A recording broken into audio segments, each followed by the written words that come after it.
Ladies and gentlemen and ladies, welcome to Oilers After Dark. Live stream, Oilers in LA. Oilers last time they played LA defeated them 2-0. Stuart Skinner's first shutout of the year, second shutout of his career, first shutout by the Oilers. The Kings are 75 games played, 45-23-9, 99, 100 points. The Oilers are 77 games played, 45-23-9, 99 points. Sorry, the Kings have the extra overtime for the overtime loss for 100 points. Vegas right now is playing, that's why the game is not on.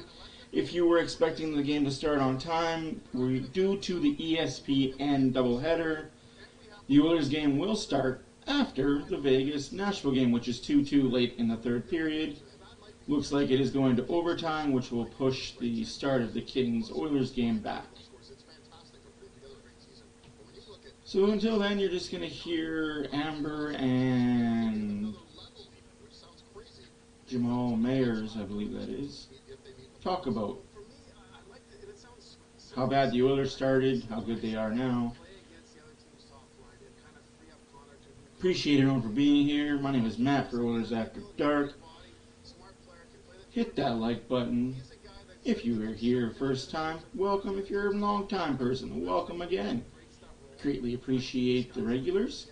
Greatly love the newcomers as well. Hopefully you guys weren't thinking the puck was dropping on time.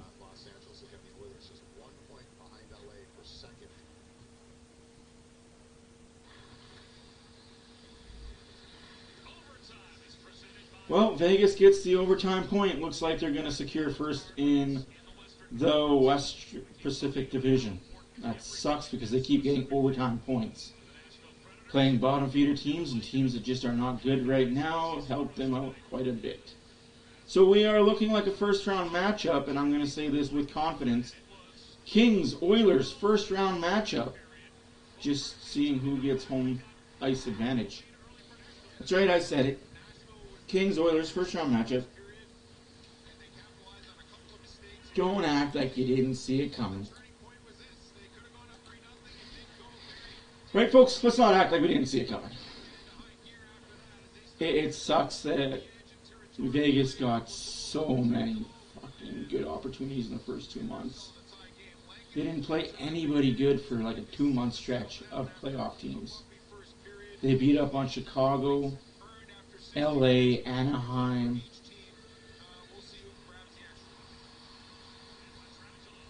San Jose. Like, they beat up on bottom feeders for 2 months almost. But hey, you still got to win those games, right? Those games are important at the beginning of the year. That's why it hurts me that the Oilers didn't do well out the gate. Because if you have 2 good months in October, November, you don't have to stress come February, March. You can kind of just ease. Like, you need to win the games you need to win, but not every game is life or death. You're in playoffs, not in playoffs, right? You're not in survival mode right from the jump in February.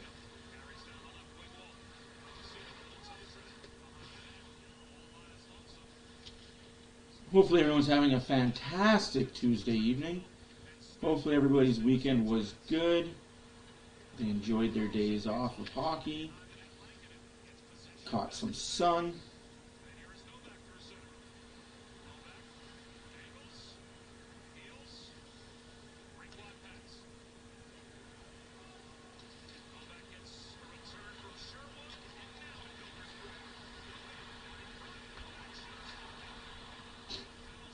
Puck just hits quick in the chest. Come on. So yeah, puck drop's not for a while, guys. Apologize if you came in early thinking puck drop was going to happen.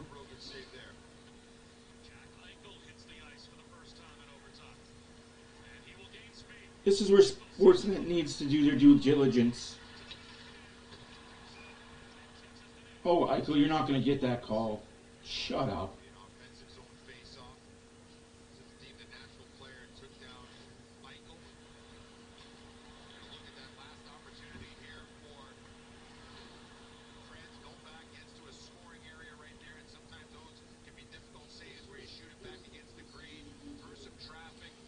Remember when Sportsnet used to do gaming games? Like, we're going to join this game in progress. That's what they need to do here now, too.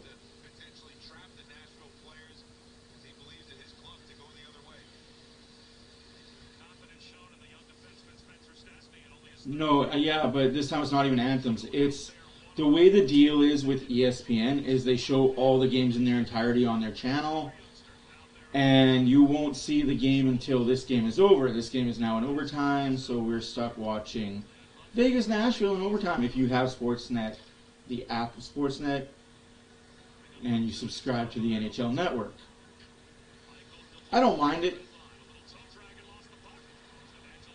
I get to watch all the hockey I can, and I love watching hockey, so hey, it's a win-win situation for me.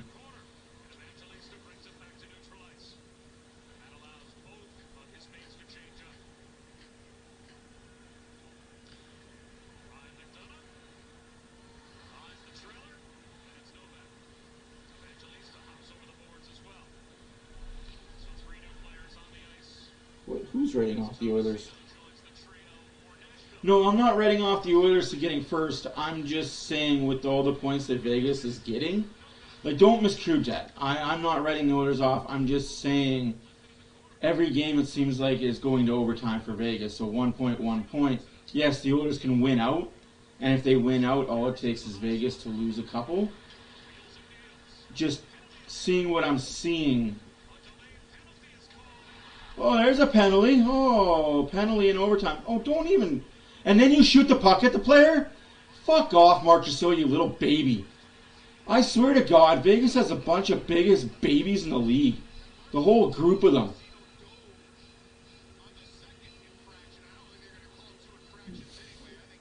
A penalty is a freaking penalty and you shoot the puck at the player. Grow a set of balls, you big baby.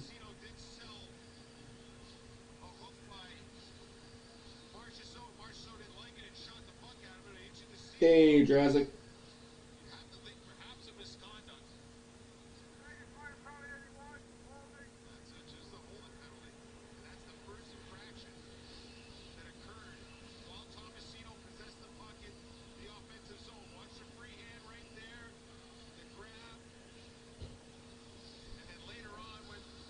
Oh, absolutely. I just feel like the Oilers have the better chance playing a wild card team than they do.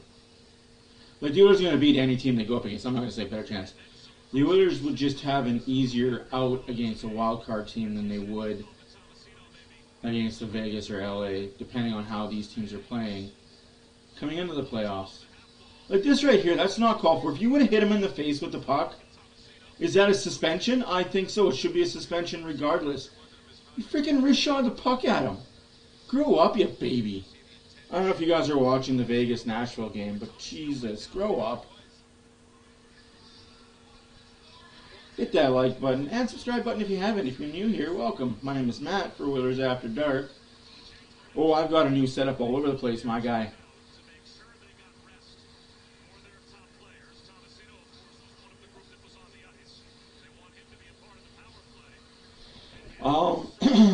I've got a new setup in my living room. I've got a new setup downstairs in my basement when games are on earlier and a kid doesn't go to bed. Oh, we got setup after setup after setup. Life is good for this guy.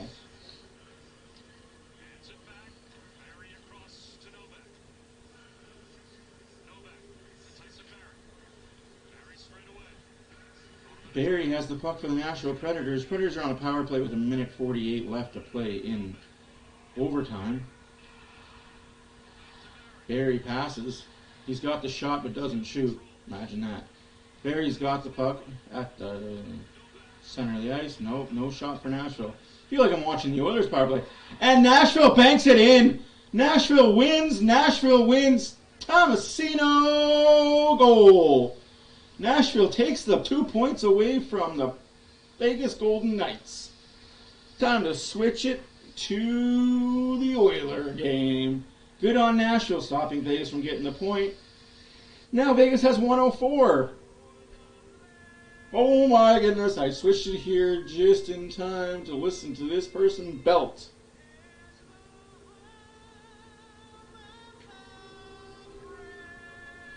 Wow. Look at those pearly whites. All right, ladies and gentlemen and ladies, it's time to get into it. Pelted with gusts up to about 45 kilometers an hour for a massive second place showdown. Hey, what's up, Nick? Hopefully you're doing well. Regular season game the Oilers have played in several years. I can definitely say I am well. Life is good. For the final time, at least in the regular season. Let's head to center ice and crypto.com arena. So, for any of you guys that follow wrestling at all, Raw was just at Crypto Arena last night, which is crazy that they can transform it within 24 hours to hopefully have the nice ice. Nice ice. Yeah.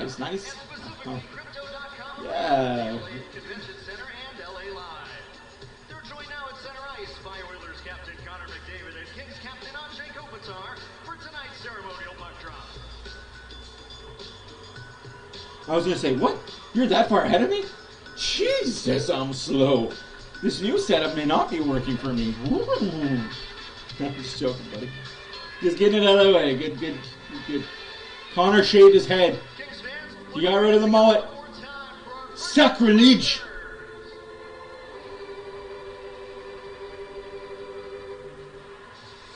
Alright, Stuart Skinner gets the net for the Oilers. Looks like Korpisalo gets the net for the LA Kings.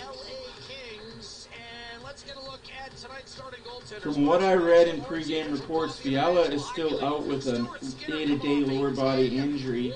Mikey Anderson is out day-to-day with an upper body injury, courtesy of Connor McDavid.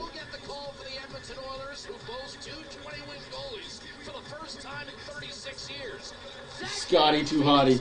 Dude. Oh, they put Copley in it. My bad. I was heard Korpisalo got the start. But hey, Phoenix Copley, 24-4-3. Not too bad. It was seasoning. Back on January the 9th. Since then, the Oilers have had the best record, thanks in part to that 50-goal score. And how about Andrzej Kopitar? Yeah, the UFC. Owners of the UFC now owns the WWE Endeavor. Good luck to both accounts. Hopefully we don't, as a WWE fan, if you are one or if you watch wrestling at all, you don't get dinked over with it going back to $50 pay-per-views. But hey, enough of that. Oilers, Kings underway. Oilers did win the face-off, dumped it into the Kings zone, and that's icing against the Oilers. 30 seconds in, already an icing. Up the ice. They do not want to try and force passes to the middle. As we've talked about often before, the Los Angeles Kings, a team that loves to clog things up and turn over the puck and transition quickly. So two icings. Always telling you there's a chance. There's always a chance of shenanigans. There's always a chance the Oilers could just go on a freaking heater and win the rest of the games this month. And Vegas doesn't get 2 points. 1 point. Unfortunately, Minnesota shit the bed this weekend and lost both to Vegas. Oh, Costin's hurt. That's not good. Costin hunched over near the end boards. I think this was clean Costin throwing his weight around. He was the one I thought was the aggressor in the hit, but TD Force is out on the ice immediately as Costin has been down ever since that hit. Oh, that's not good. If he's hurt, that is not good. I don't want to guess, but knock the wind out of himself potentially. That's usually what happens when you knock the because it's LA and they might play LA in the playoffs and they don't like playing against tough opponents. Now he's up. It might have just been a stinger. Lost his breath. Yeah, I'm good. Just a little bit of a stinger. Little bit. Did you want to go downstairs and get me to stand so I can put it here? So I don't have to look at this to see what's going on. Oh, yeah, just... takes the worst of it, so I don't know if it's... No, I know, but I put it downstairs. Yeah, it could be so complex, it could be just the way that I am very SMRT, thank you for saying so. The wind out of himself, we're guessing, but nonetheless, it's good that he gets up on his own two legs. I love you. And stays on the bench, which is also a great sign. TD Force was quick. LA is dirt cheap. Remember, Mickey Ward knocked down Arturo Gotti with a body punch, not anything else, and that looked like the boxer's equivalent of a body shot. There's a reason they say, kill the body, the head will fall over the body. Here's Hyman trying to... Oh, Hyman looking for Hopkins in front. No-go Joe on that one. He'll dish off to Drew Doughty. Gorgachev draws in. He was also pronounced to be a scratch, but he is healthy. Thank you.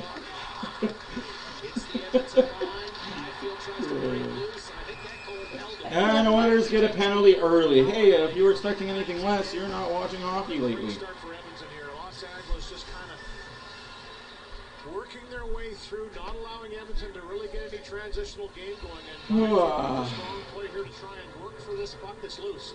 And here it is here. He just keeps his feet moving. That left arm. Okay, that's a penalty. You got to call that. But remember, if you call that 1 minute into the first period, you better be calling that 1 minute into the third or 1 minute left in the third period. That's some cases maybe. Skinner will get the start tonight. Campbell, assuming we will get the start tomorrow. Oilers are playing back-to-back in California, LA tonight, Anaheim tomorrow. On the ice for Edmonton, and a blast kicked off the outside of the post. Arvidsson beat Skinner, but that whistled off the pipe. And the Kings... 2 minutes into the first period, LA power play. Arvidsson faded away there, Jack, and just ripped that one right off the one time. I don't know if Skinner thought he was going to shoot it from that sharp of an angle, but it certainly got through and nicked the post. Nurse, who played his first NHL game in this building, launches down the left-hand side. Talk about a baptism by fire. His first NHL game, not only in this building, but against the defending Stanley Cup champion Kings. That brings us to... Byfield a turnover as he hit the Edmonton line, and the Oilers punch it back towards center. Edmonton's actually scored more goals than power play goals given up over their last 9 games. Really on a tear, shorthanded. Ekholm in the box for holding. Kane knocks it down, gives it up to McDavid. McDavid to Kane. Whiffs for... Honestly, I didn't think it. But it's 3-on-2 for LA. Byfield tripped up, got it to Dursey down low for Trevor Moore. Dursey with the crowd pleading for him to shoot. Again to know. Inside the bumper play. 27 seconds left to go in the power play. Nearly 3 minutes gone in this 17 minutes left in the first period. Galiev normally never sees a shot he doesn't like, but this time passes off to the nose, swatted away by Ceci. Dursey, Galiev, a one-timer. Blocked by Nurse. Rebound off to Deneau. Galiev, this time Big whiffer by 34. drops it off for Moore. Dursey, shot, blocked. 2 big blocks by Ceci. And the Kings end up getting nary a shot on goal, and right there. And power play killed. Love that early first period power play. Yeah, not real sharp on the power play. The I agree, Jamie. Go Oilers, go. And you mentioned that Galiev a couple of times maybe had an opportunity to shoot. The one time that he did blast, a great block by Darnell Nurse to be in the lane. Absolutely, we have someone new watching every night. We get new people coming in here every night and saying hi. We appreciate every single one of you guys. You're all great people. We may not always see eye to eye, but that's offside by Edmonton. 4 minutes into the first period, and offside, that's offside, Janmark. Don't pitch. Just accept it's offside and move on. Win the face-off, establish your own presence, do what you do. That's one thing I'm going to say, guys. That's no more complaining to the rest. Accept it. You're not going to change your mind. Who's on the hash marks when he lets that one-timer go. There's the block by Darnell Nurse on the blast attempt by Galiev, who, as you mentioned, can absolutely rip that puck. Oilers win the face-off. Desharnais over to Kulak. Kulak off the stanchion. And I'm just amazed by how quick they transform from one thing to an ice arena back to the other thing to an ice arena. Like to a basketball court, it's easy. You just take the boards out, you put the basketball court on, vice versa. But a wrestling event that was held less than 24 hours ago, that's quick work, man. Like that's. Oh, that's unfortunate. Saved by Skinner. It's one of those plays right there. Great positional attempt by Draisaitl on the steal on Kempe, but he fights his way through it right there on the line. And as as a result, a little dish wide, go to the net, and for Kopitar, just looking for anything here. Obviously, a shot is always a good thing early on. If there's anything left over, he knows he has two bodies driving to the net, Byfield and Kempe. But a good save by Stuart Skinner to stall that one and not leave anything in front of him. Louis is a player. Kings 3-4, 4-6. Edmonton an extra day of rest. Is it any factor? I do believe it will be a factor. It's been a factor already early on. I thought there was a 3-on-2 developed in the power play for the Kings. They didn't capitalize on it. Kane and McDavid got caught late on that attempted rush up the ice. And they kind of just got into position on the power play. As you mentioned, just a little bit of a lackadaisical start in that sense. Not that killer instinct. You wonder if that'll come back to haunt the Kings. Back on the ice. Apparently, the effects of that body shot. Okay. My friend is like, hey, you working? Yeah, I am. The Oilers are playing tonight. Cody Ceci. Right? Oh, shoot. Bad play there by Nurse. CC's got to cut it off. Big save by Skinner. If you're gonna knock the puck out of midair, be sure. Otherwise, use your body. What a flip to McDavid. McDavid goes around. Dano. So, excuse me. You called the ticky-tacky call against Edmonton, but he rode McDavid to the fucking front of the net. He water-skied that mother fricker. And you get no call?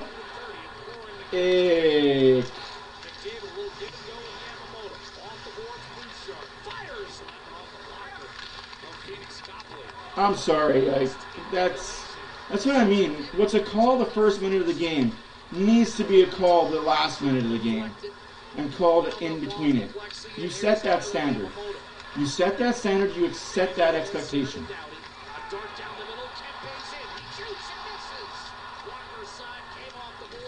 The Oilers looking sloppy right now. Defensive gaps are not there by the forwards or the D.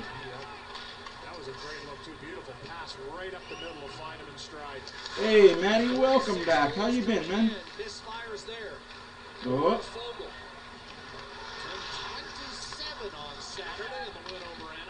Good defensive play there by Brober. Spun around by Nick Bukestad. Dowdy over to Gavrikov. Acquired from the Columbus Blue Jackets. Corpusalo was the goaltender last Thursday. It's Copley who gets the call tonight for LA. Draisaitl just pasted that guy. Played well. Stopped 35-37. Hard to ask more than that. Draisaitl able to dump it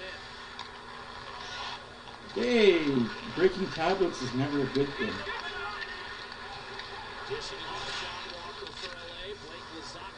No, that's fair, man. That's fair. We have missed you in the chats. The Oilers are definitely doing well. Oh, that one went through the glove of Skinner. Speaking of a glove, there is a glove in the net. It is an LA King glove by the looks of it, so I don't really care. Tried to work his way through, but Draisaitl took that one away. And here's Zach Hyman driving down the right-hand side. Big hit laid on him. Talk about an elbow to the head. It was to the chin, but still. Ticky-tacky calls, man. If you're going to call them one way, call them both. That's... Lazat punches forward to Trevor Moore. He'll dump it in. 11:42 left to play in the first period. Shots are 3-0 LA. 0 for 1 LA on the power play.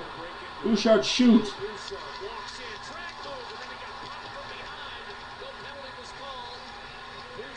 It's ridiculous. You need to take that shot. Oh, sloppy toppy hockey, guys. He'll wrist it down deep. The point being, you've got youth and experience with Bjornfoot. Absolutely. Costin's offside. What the new narrative will be? There shouldn't be one. It should just be the Oilers are a good team. Not a shot on net. Edmonton still looking for that first shot on net against the Kings. And Kempe with a great chance of the breakaway denied. And here's Bouchard trying to rush this one up the ice. Great chance on a breakaway denied by Kempe. Like, come on, man. Like, enough. I almost want to mute the stream and just mute them in the background and just commentate myself. Tired of hearing about the other team and how good they are. The Nat narrative to me is getting freaking old with Sportsnet.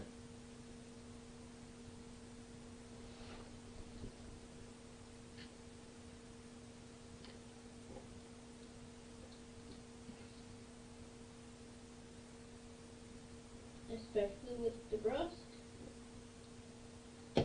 Yeah, I don't know why DeBrusque is an old Oiler. He plays in the alumni games, but I know when he first came to Sportsnet, he was always pro Edmonton and pro Oilers. So that leads me to believe that Sportsnet talked to him and said, you can't overhype the Oilers, even though we are broadcasting the Oilers game. Quit overhyping them. And he took that as beat them down even though you're on there. Well, he's not even beating them down. He doesn't talk about them as much as he should, or he talks about the other team more or just as much. You watch an LA Kings broadcast, they don't care about the Oilers or the Oilers players. Or the other team, regardless of... Yeah, or the other team. It's them King focused.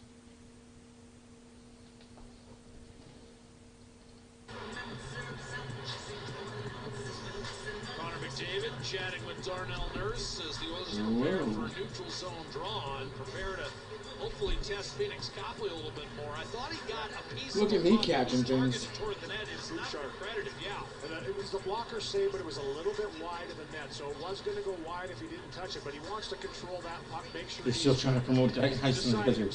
Yeah, look at puck Arizona. and that's why I believe he played with a blocker. Probably wanted to field the puck as well from a distant shot. That was the only attempt on net that had a chance of being a shot. A couple blocked ones by the Kings. They're excellent. LA wins the face-off. There's 11 minutes left to play in the first period. Nothing, still the score. 3-0 shots for LA. On Thursday, none thus far. Coming off a 45-shot night against Anaheim. Here's McDavid, saucering it off the side of the net, and then getting it back from Nugent Hopkins. But when he tried to center, was picked off by Arvidsson. And he'll put it on to Philip Deneau. We were seeing this early on against Jack. I think Edmonton needs to be a little more patient in the offensive zone. Start to go to work, round it around the world, hold on to a little bit more, make the Kings have to get a little bit tired in their zone and maybe get out of position a little bit to find those good passes. Because right now, they're just taking everything away. What's the whistle? This is how they played. What's the whistle for, third linesman? Goals against go way down. Well, and to your point, number one in the league since March 1st, 22nd. There's no way that was icing. Last Thursday about LA. Okay. If you put any distance on your passes, they're going to get sticks and They have lanes. great sticks. I was really impressed with how they were able to knock things down, especially in the neutral zone and in the defensive zone, but also on the forecheck. I'm not sure about that because he definitely gained the red line and let it rip. Attack one-on-one, get around players, and make sure those passes are hard to take to take. Saw the graphic about the Oilers forcing Questionable.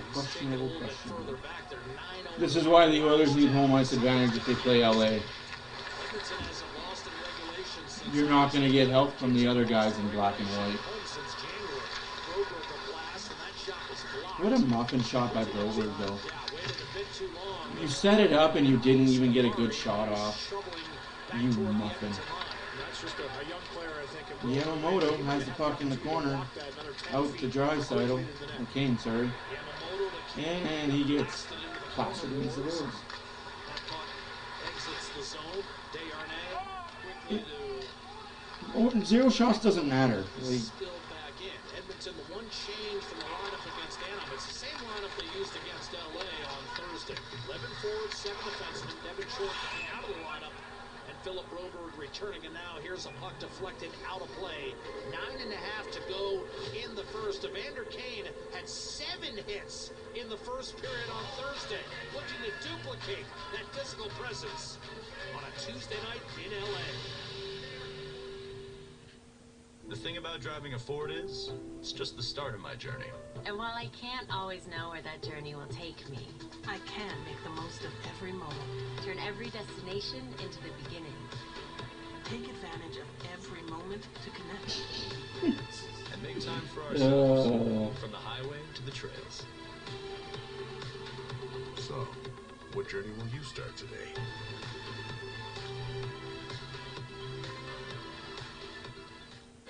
Pizza? example, pineapple. No. What's wrong with pineapple on pizza? I only eat pizza with pizza things. That makes sense. Pineapple is a pizza thing. Also makes sense. Is it though?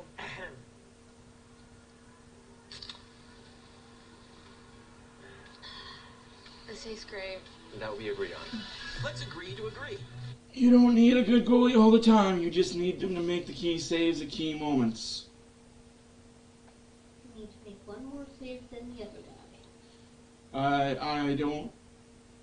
Like, yeah, goaltending is important-ish, but you can win playoff rounds and a Stanley Cup on mediocre goaltending.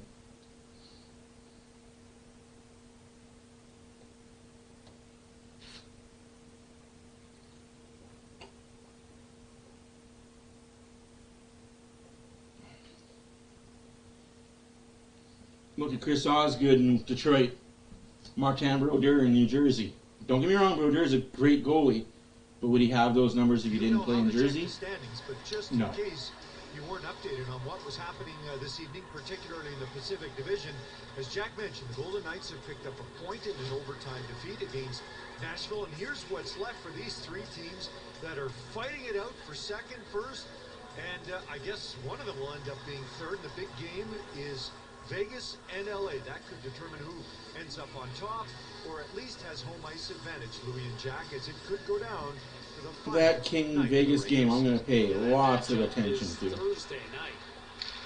Some monumental games in the Pacific. And chance for other teams to play spoiler as the Kings offside. And we've seen San Jose give some teams fits down the stretch, including Edmonton, whom they carried to overtime. Absolutely. They're a team that does not go away, and they come at you in waves. Took a point off of Vegas a couple weeks ago. And rightfully so. Down the stretch, you have teams that are playing for Oh, don't you worry. Oilers are going to get shots on net, and once one goes in, two are going in, two goes in, three goes in. And then you might see Corpusalo in. But see, this is the thing. The Kings had a power play, and they've only taken 3 shots. Oilers have yet to have any offensive zone time, really. 0 shots, but that's about to all change now as Kulak goes for a long skate. What a skate by Kulak. Bukestad. Janmark did not have the puck, and he got body checked. Okay, ref. Good to know.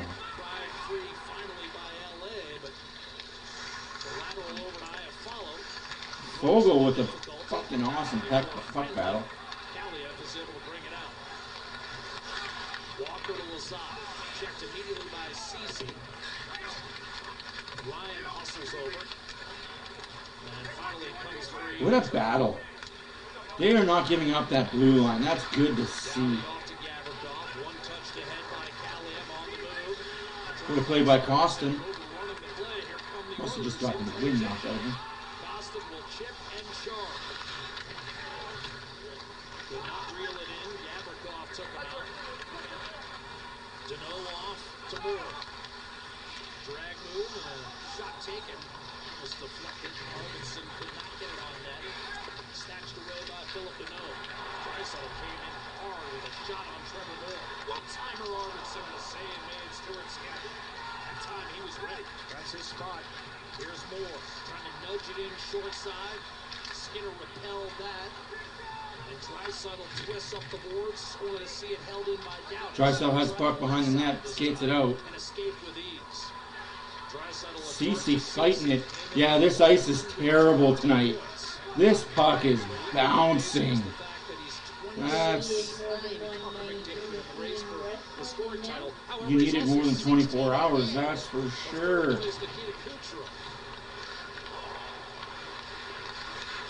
Considering the Raw was done at 11 o'clock Pacific time because they have 3 extra matches after Raw is over. They have what they call dark shows. So yeah, by the time the ice got back put in, it was probably 3, 4 in the morning.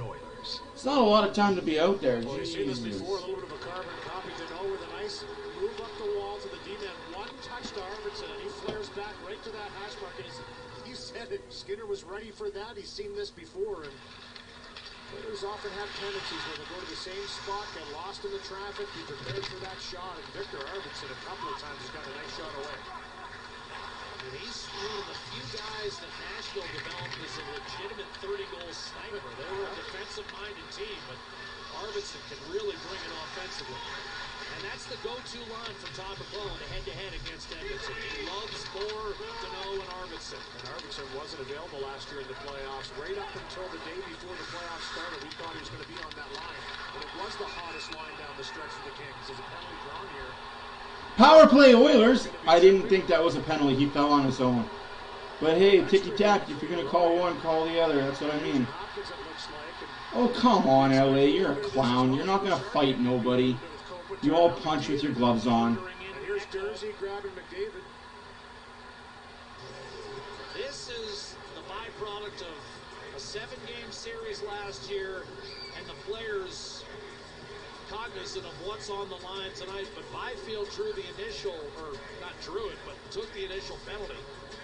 And I think out of this entire fray, it will remain an Edmonton power play, which has been scorching against everyone else but Los Angeles. 0 for 9 this year. They haven't scored a power play goal against them. It'll be something they want to try and get in check. Calgary down 4-2 with 12:40 left to go in the third period. And you'll see it here as he does the stop up, and I really like this. He just kind of gets the hand out and takes it off the stick. I guess, so but on him when he was in that spot. Nuge on the flyby gives Colorado's up 2-0 on San Jose for anybody that cares. As we've seen in the last couple of years, especially these two teams, there's a lot of this. What happened between Nugent Hopkins and the last defenseman who wore number 3? Yeah. Justin Hall, a little bit bigger too than Roy. Might want to watch that video. Draisaitl matched up with Deneau. Power play for Edmonton. LA's penalty kill has not been great, but it's been perfect against Edmonton. Off the draw. It's time to change that perfect penalty kill against Edmonton. Come on, guys. 23rd in the league, under 76%. McDavid, Ivan, Draisaitl, Nugent Hopkins, and Bouchard. Here's McDavid, hard to the hole. 62 goals on the season, gets it right back to Nugent Hopkins. Dowdy in his grill. Surveying and now moving it to Bouchard. McDavid.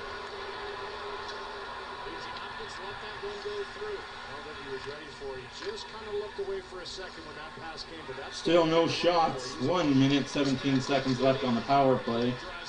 5.5 left in the first period. Here's McDavid. He was trying to name tag that one, and it flipped the side of the net and was cleared by the Kings. No question, McDavid was trying to bank that off of Copley. He was down. He recognized, and he's trying to take away that pass to the blue paint. That's why Copley's down, gets the big paddle down, and because his paddle's on the ice. That call was ugly, Big, just like the call against Ekholm was ugly. And the missed call was ugly for not being called. So, hey, refs aren't perfect, man. But I get you. That was a bad call. Even I said that's not a call. But, hey, we got a shot. The Bronx Plat for the Oilers getting a shot on net. Despicable.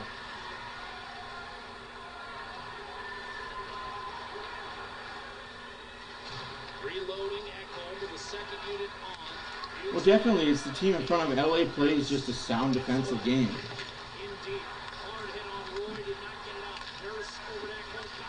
Jesus. Just an ugly power play by the Oilers. Ugly first period. Ugly, ugly, ugly. Inexplicable considering we're talking about a history-making power play. And a couple opportunities I thought to get a puck to the net. And sometimes when you're playing a team that just has your number in that regard. We're going to be lucky to come out of the first period tied. But sometimes you got to just get a puck there and see what happens. How's that not a penalty? Like, 1-7 just fooled 2 Oilers into Skinner. How's that not interference?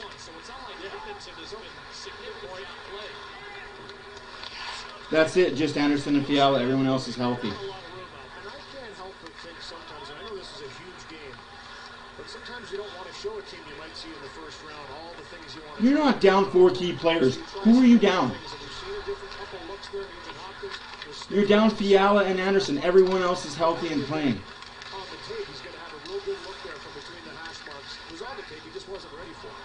Like, I'm not trying to be a dick. You're not down anybody. Anderson and Fiala are the only two players that are scratched right now for LA. You got Gorbachev back. He's in the lineup after missing 14 days or whatever it was.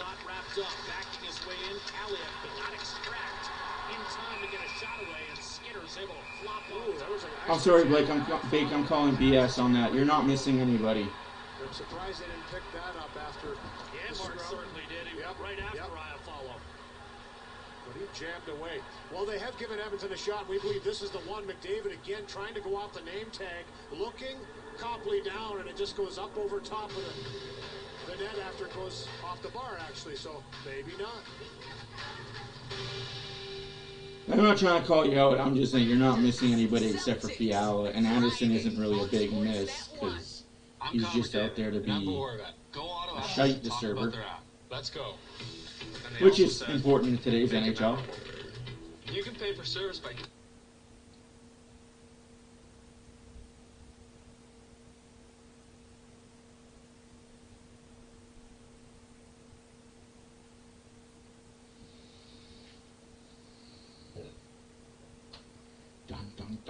Would be funny if Quick faced the Kings. Wow. Wouldn't that be storyline for WWE?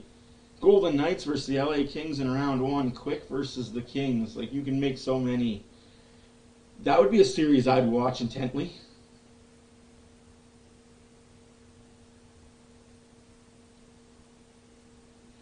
That would be a series I'd definitely get behind. Like, just as a fan of the NHL, not cheering for either team, don't care if either team wins, either team loses.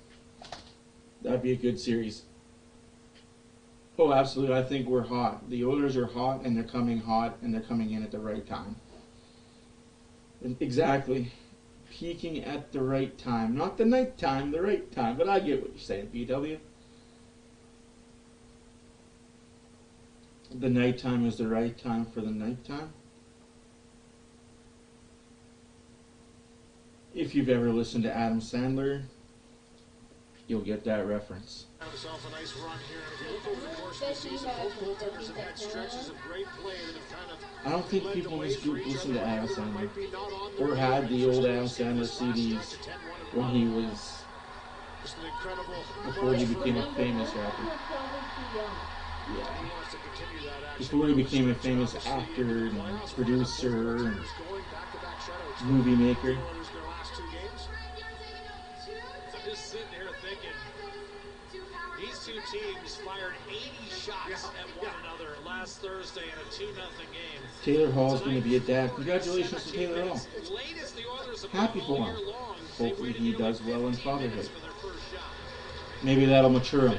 And the one they didn't get, we actually figured out it was Hyman on the Copley had maybe a half-a-foot smack at the puck into the pad of Copley. So that guy across the point, special point, stupid. The one blocker saved wide off the Bouchard shot.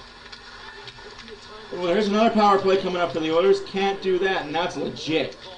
That's a legit cross-check from the back. The Oilers need to do better on this power play, though. 2:40 left in the first period, and it's been an ugly, ugly first period by the Oilers. A second power play opportunity for Edmonton and a chance to get off the schneid against LA. Yeah, two right-handed Diesel. There is Roy, actually. They cross-checked him in the numbers. And it's not from that much of a difference. I mean, at least he's not a chubby chaser anymore. Cave him into the boards here as he gets I haven't really seen his girlfriend or wife or whatever his situation is, but at least he's not in Edmonton chasing the chubbies at the bars anymore. Those guys are free. Trying to make a play back, so your weight shifts as you make that play back. You're in a vulnerable spot. The second power play for Edmonton. They'll look to do a little bit more on this one. Draisaitl against Philip Demelo. Dropped unfairly, says the referee. Oh, yeah, okay. Did you see that? No, so no didn't want Nugent Hopkins to feel that puck. I agree, Cody. Less pass, more shoot. Oilers get another power play. But regardless what happens, this period has been one of the ugliest periods the Oilers have played in a long time. Nugent Hopkins back to the point. Evan Bouchard. Nugent Hopkins. Fire, save, Copley, rebound, loose. Still loose. Ooh, I don't know. I would have blown that whistle, ref. First shot on the power play for the Oilers. 2 shots on net to the Captains. 3. 2:22 left in the first period. 1:40 on the power play. Before it was knocked out of harm's way. Here's McDavid. Uglier than Kim Kardashian's ass. I mean, she spent a lot of money on that thing. How dare you? McDavid was well positioned. Slashing down the ice. Once again, Edmonton forced into full retreat. This is like a game of chess, absolutely. At least it's not Chinese chess or 3D chess. Now that stuff's complicated. Don't put that reference onto this channel. We're not a bunch of geeks and freaks in here. They have to be 95% possession. McDavid weaving his way in, lays it off to Draisaitl. I avoided watching that show for so long. Bouchard shot blocked. That's one thing the Kings do is they block shots and block a lot.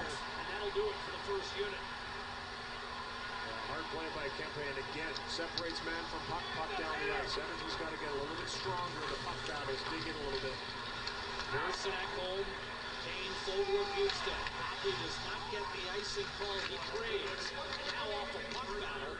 It's cleared back. 1 minute to play in the first period. 15 seconds left on the power play. Kane has the puck on the half wall looking for Nurse. Gets it to him after a bounce. Nurse gets it back to him. Back to Nurse. Nurse gives it to Ekholm. Ekholm shoots somebody. Shot. Too bad it's high and wide and out the zone. That's the power play. Oh, man, ugly, ugly, ugly. 0-0 after 1. As we're now down to a half minute to go in this opening period. I hope. Shots are 3-2 for LA. Lead pass, Arvidsson. Backs his way in against Cody Ceci. It has been way too defensive a battle. But this is playoff time hockey. If you are not excited by this, I understand it's not your thing. There is no room to be had. Yanmark will collect. Crowd screaming for a call that never arrives. Yanmark will skip. And period 1 over. No score through 20. Wow, that was ugly. That was uneventful. That wasn't fun. Sports betting and lottery. What happens when we play on a bit graphite? Time remaining, Chester. First period's over. 0-0 after 1. Shots are 3-2 LA. I wouldn't say it was Mona Lisa by any means necessary, but it is what it is, right? Like,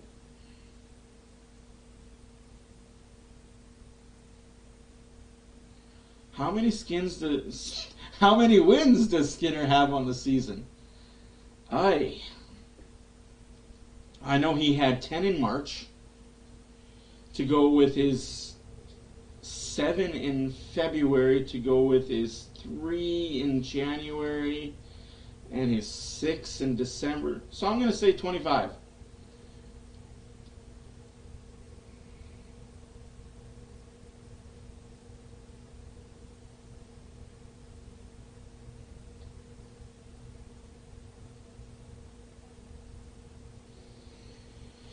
Alright, folks.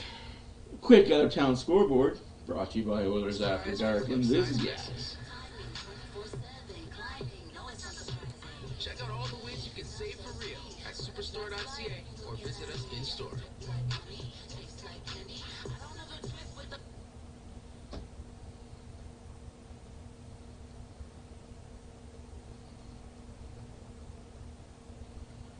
Earlier today, the Florida Panthers beat the Buffalo Sabres 2-1, pretty much putting a damper on any Buffalo Sabres playoff chances.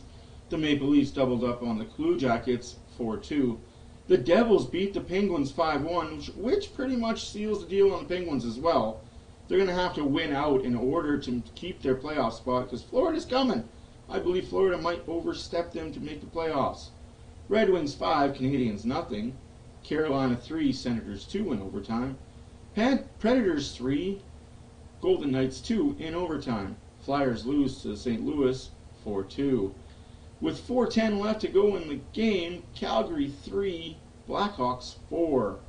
Second period was about 6 minutes left. Seattle 3, Vancouver 2, nothing after 1 here in LA. Colorado 2, San Jose nothing after 1. Only 3 games on the docket tomorrow. The Lightning are in New York to take the Rangers. Calgary is in Winnipeg to take on the Jets, and the Oilers are in Anaheim to take on the Mighty Ducks.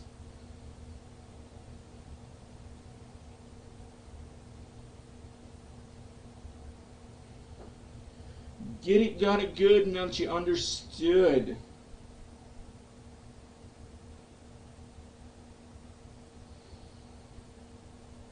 Also, we'll be premiering a new logo coming up. Not today, probably tomorrow. I will put a new logo on the main screen of our video of when I go live. You'll see a new picture up, as well as you might see a new picture up in the playoffs. Surprise, surprise, surprise is always around the corner.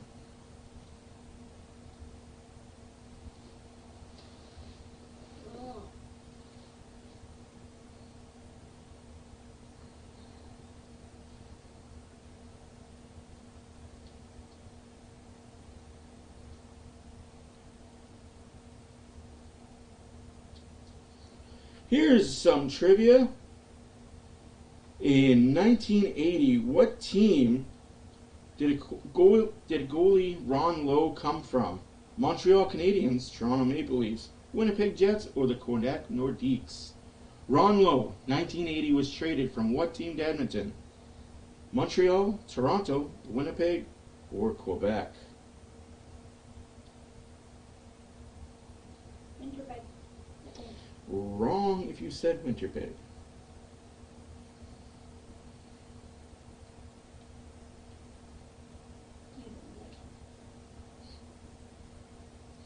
It's just the wrong answer.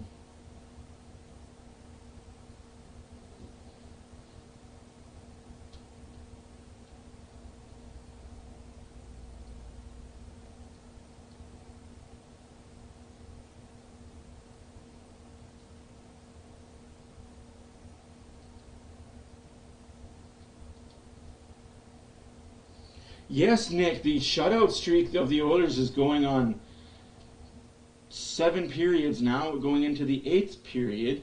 Or is it 8 periods now? I don't remember the last time the Oilers got scored on. But it's 2 full games in 1 period that a team has not scored on the Oilers.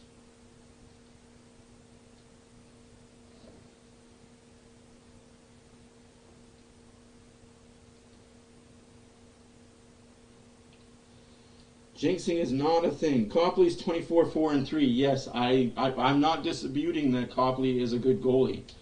I'm just saying he's a product of the good defense in front of him.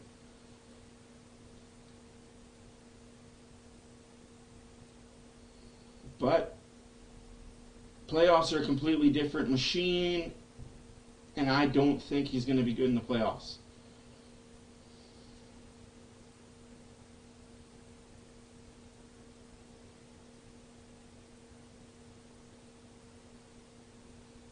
Hope we don't end up going up against playoff quick. We won't. There is no such thing as playoff quick anymore. He had his good run last year. Just like Crawford had his run with Chicago in the bubble, and he disappeared after that. So you are officially saying that the Oilers broke quick? The Oilers broke a lot of teams last year. So guys, who is your answer? I will ask the question again. What team did Ron Lowe come from in 1980 when the Oilers acquired him? Montreal, Winnipeg, Toronto, Quebec.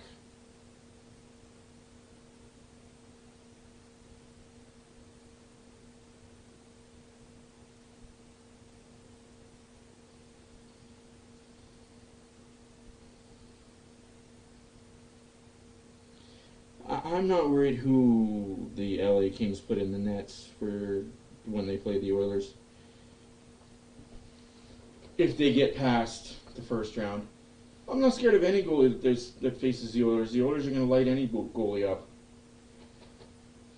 Habs and Winnipeg. Ooh.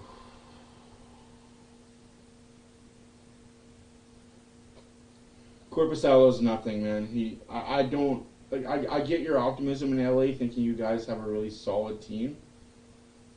But honestly, you're one injury away from being one injury away, if you know what I mean. Sorry, guys. Time is up. It is not the Habs. It is not the Winnipeg Jets. The answer is Quebec Nordiques. The Quebec Nordiques traded Ron Lowe to the Edmonton Oilers.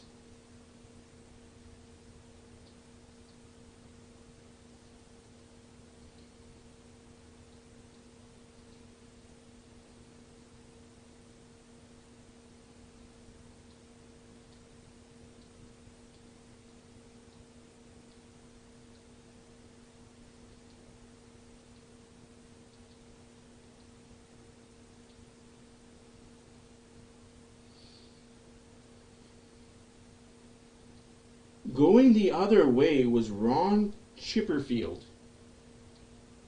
And then in 1983, the Oilers traded Ron Lowe and Jim McTaggart for Lindsay Middlebrook and Paul Miller. They got Ron Lowe back in free agency. And again in 1985, they traded Ron Lowe to Philadelphia for future considerations. What were those future considerations, you say? It was a hotel stay for free in Philadelphia. That's what the future considerations are. The team got to stay for free on a trip to Philadelphia when they played the Philadelphia Flyers in 1986. The more you know. So when someone says they got traded for future considerations, it's not always a player that goes the other way.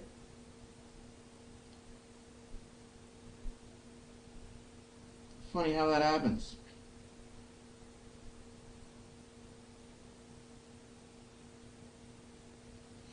I agree, Alvin. Age is definitely just a number.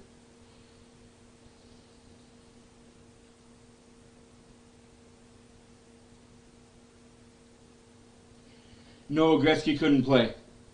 Gretzky was the first one to tell you that he retired in '99 because he couldn't keep up with the pace of play.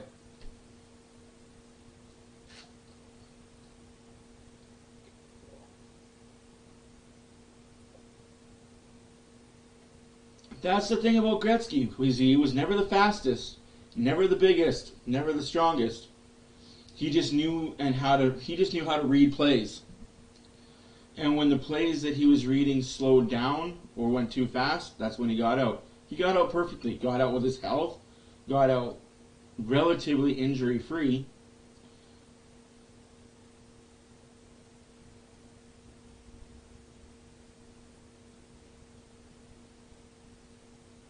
Hey, Yanis. Yeah, the shots in this period was low. Like it's playoff hockey on bad ice.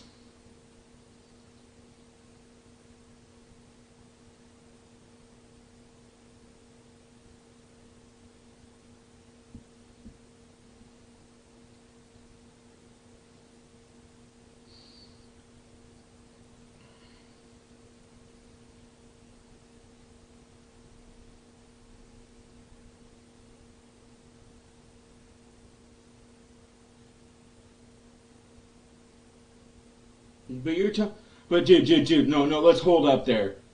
That series went 7 games because of what you guys did to Draisaitl in Game 1. Don't freaking kid yourself that was a 7-game series with a healthy Draisaitl. And this is where I'm going to be that guy and tell you straight up.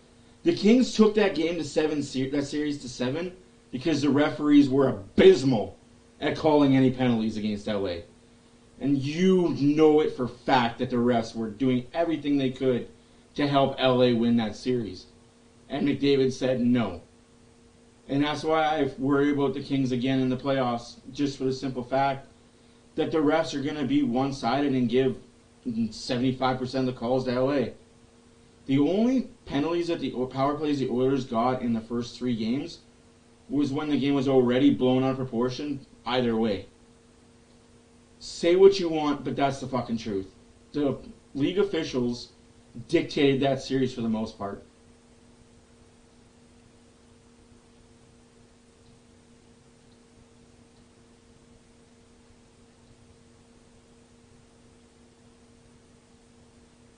Oh, I hope LA gets Vegas in the first round too, Yanis.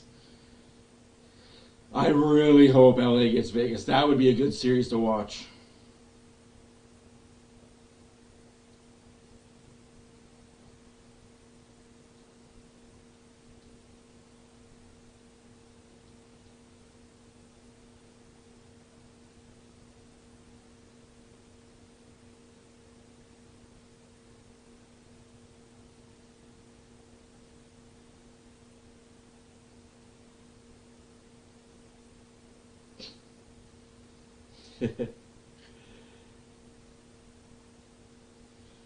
I just don't think they're a match against the Oilers, and I'm going to be completely 100% honest with you.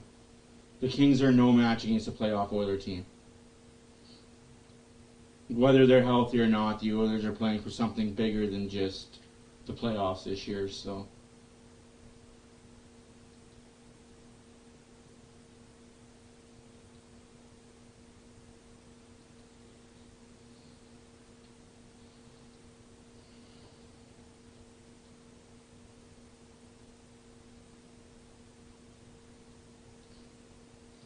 Officially, the playoffs start April 17th.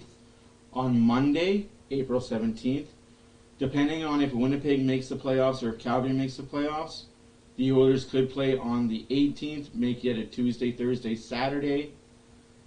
They'll be on the same schedule as the Maple Leafs, which will be playing Tuesday, Thursday, Saturday to get the Maple Leafs and the Oilers on Hockey Night in Canada. Not likely.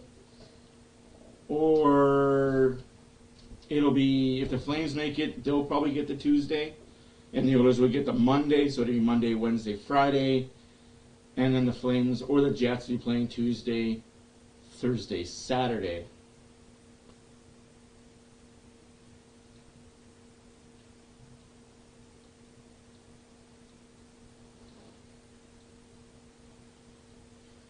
Like, I'm not trying to undersell how good the Kings are, guys. Like, we get the Kings are good, but they're not ready for Oilers playoff. And if you think that Mikey Anderson, Gorgachev, Doughty are going to hold and clutch McDavid like they got away with last playoff, don't kid yourself, because the league is well aware of what LA did. And watch those playoffs. If you're a Kings fan, watch those playoffs and tell me that Dandino, Kopitar, Brown didn't hold McDavid every chance they got in the neutral zone and water ski with him down the ice and got away with it.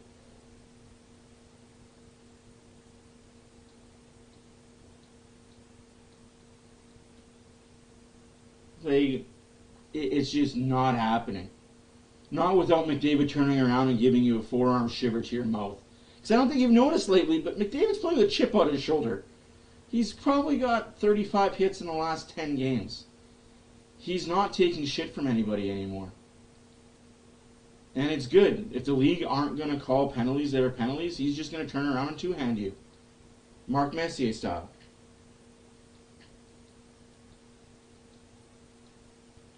Esatikanen was a special kind of Esatikanen. Like I said, we will find out April 13th who's in the playoffs and who's not. April 13th is the final game for the Oilers, the Golden Knights, and the Kings.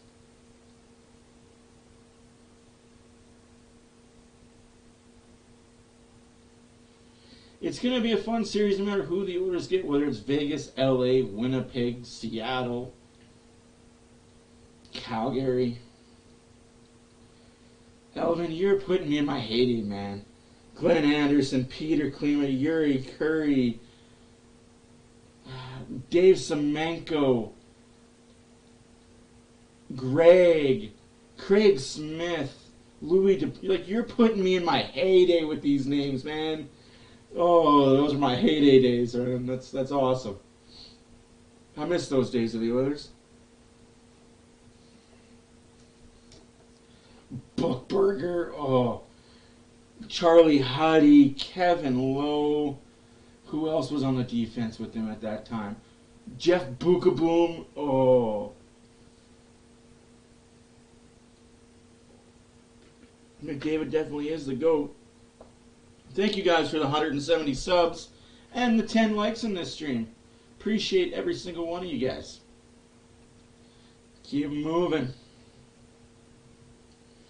Oh, Dave Manson. He was a beaut as an Oiler. Absolutely. He was definitely a beaut. I wouldn't say McDavid is greater than Gretzky. And then again, I don't compare eras.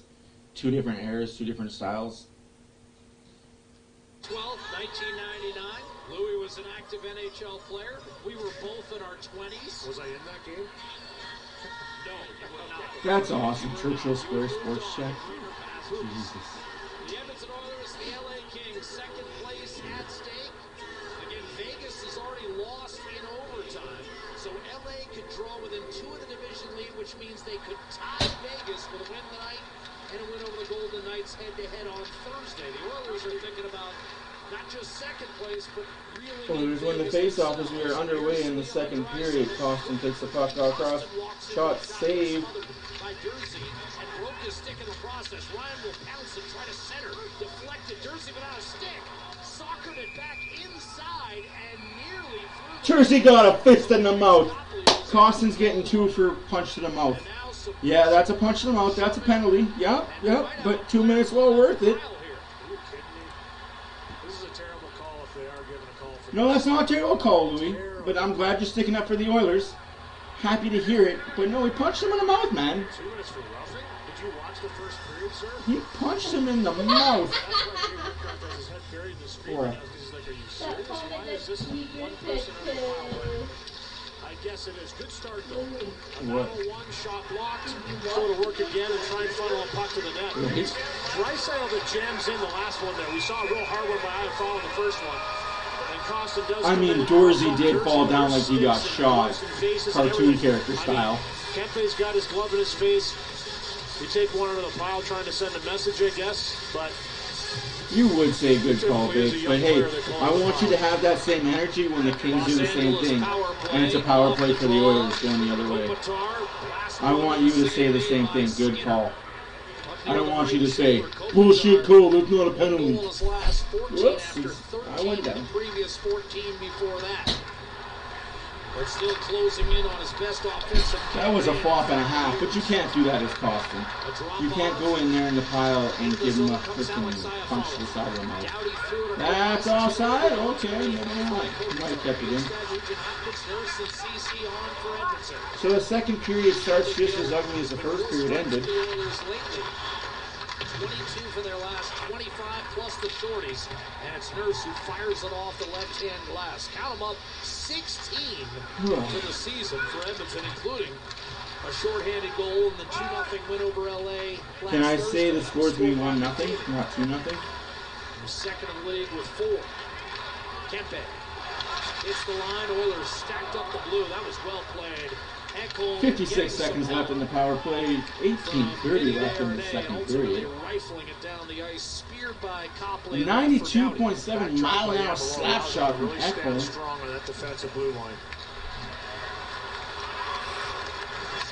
Martin Jelena. I forgot he played with the Oilers. Here's another name from the past. Miroslav Satan. Strolls back after yet another Edmonton clear. Kings now down to 20 seconds on the power play as more skitters in. Callie to the net. No, you're good. But I still say 2-0. Got leather on it. Kaliev can shoot it. 14 seconds left in the power play. Dish off to Moore. Peering inside. Kaliev. 7. Oh, if you're going to shoot it, might as well hit the net. What's good at having a 94.5-mile-an-hour slap shot if you can't hit the net? Here we come. Breakaway Oilers. 3-on-1. Oh, you got to bury that, though, Kane. If you're going to take the shot, bury it. If you're going to look off McDavid like that, you bury that shot. Shots are 5-4 for LA. 17.5 minutes left to go in the second period. Kane's shot saved by Copley. 5-5. 6-5. Wow, Oilers are shooting. Somebody said something to somebody. Kapari stick handling the center. He'll bang it in. Skinner uses his body to shield Brunstrom from the puck. Brunstrom scored 3 goals in that playoff series, and now the Oilers bust out again. Hyman thought he had drawn a hooking call. I mean, if you're going to call the punch, call the hook. But there was a real good battle behind the play between Gavrikov and Draisaitl. Draisaitl got away with a two-handed slash himself coming up the ice. Draisaitl fires a hard pass to Ceci, who scoops inside. Not good, not enough for ice, and good draw weight. He must be curling in his off time. Ooh, Draisaitl looking for that big hit. Now's not the time, sir, to get payback. Let's focus on the game, Oiler players. Let's not focus on sending messages. He got the red! What are we doing, linesman? That's 2 in a row where he got the red and you're not giving him it. 4 minutes done in the second period. Nothing still. You were talking about it. Kaliev can really rip the puck. He tries to pick the corner again. You can see how far that blasted off. Oh, costing McDavid. Yikes. But it's the right decision here by Kane to shoot that puck. Get that puck to the net, test. David's skates are a little soft. Cost him with a big hit on 20 years of age, 6'5", 225 pounds. Oilers taking body, which is good. Like I said before, he got physical as well. Nobody I don't know why people question David's health. Like, the guy could play at 25% and he's still better than 75% of the league. And then Kane signaled 7, as in Game 7 in Edmonton, which the Oilers also won. He missed the earlier matchup this season in this building. Vogel's shot way outside. The field goal is kicked, and it's good. As we get a look at our first period summary, brought to you by Safeway, proud partner of the Edmonton Oilers. Visit Safeway.ca/Oilers to find out how you can elevate your viewing experience this year. Well, not a whole lot of shots. No, I would never say LeBron will ever be better than Jordan, even if he gets as many rings as LeBron does, just because how many times has LeBron been to the finals and how many rings does he have? Jordan went to the finals 6 times, got 6 rings. When you go there and you never lose, that's what makes you the greatest. When you've never lost a championship game when you've gotten there. Got their back up a little bit as well. This could get good. Also, LeBron had to do it with super teams. Jordan had to do it with guys like Scottie Pippen, Steve Kerr, Dennis Rodman, and a few other no-names. So maybe a little bit fatigued coming off a road trip, one day at home, no practice yesterday. So right back in action, right? Yeah, they know that, and they don't mind a quiet first period, just kind of settling things down. They're a defensive-minded team under Todd McLean. Oilers out shooting LA 6-5 with 15 minutes left to play in the second period.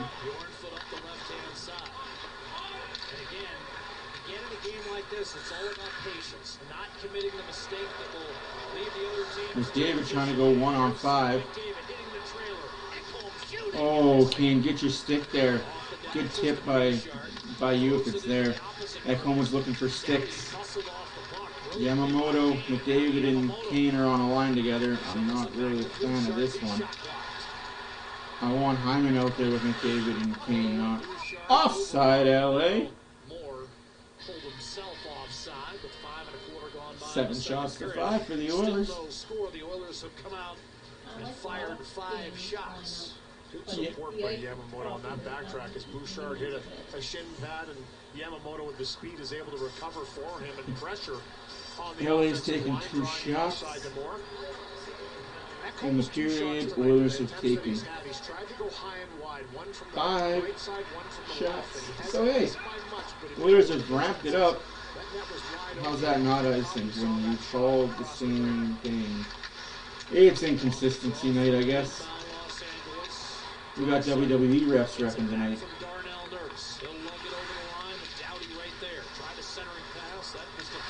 You must have Tim White as a linesman from the WWE. Yes, I know Tim White has passed on, but still a great official in WWE.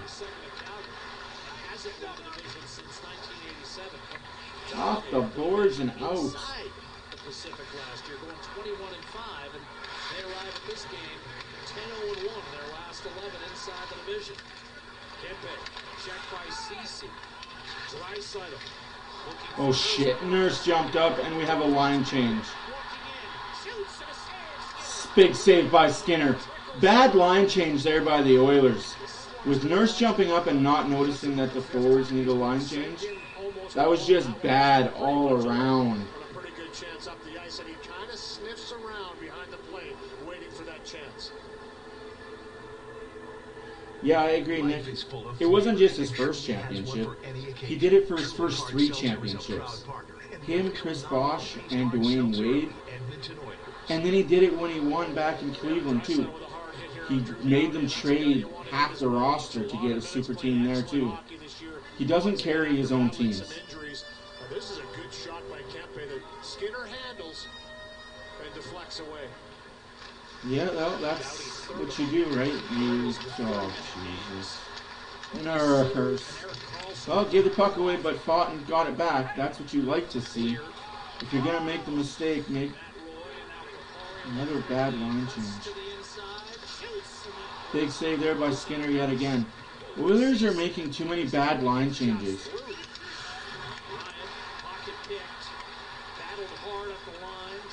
Now we've got half of one line on there, and half of another line.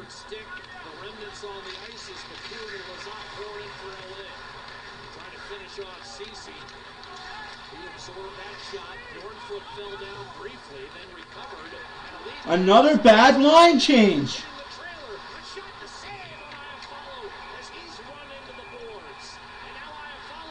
Follow. Okay, so where's the penalty for follow? You took one, take that guy too.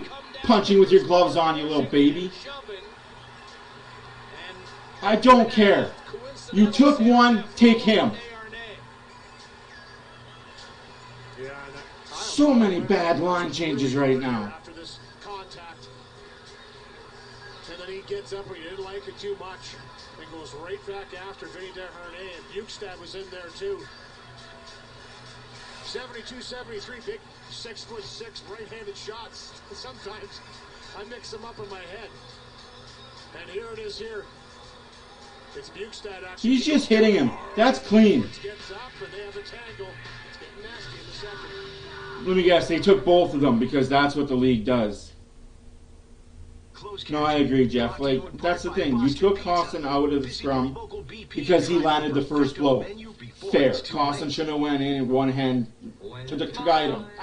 Just saying, you don't have that big to guy energy to be doing that. So he just one-punched the kid. Drury fell down like a cartoon character. Got a penalty. So why shouldn't that be one guy taken out of the scrum? LA player was throwing hands. If you want to throw them hands, you can go to the box too.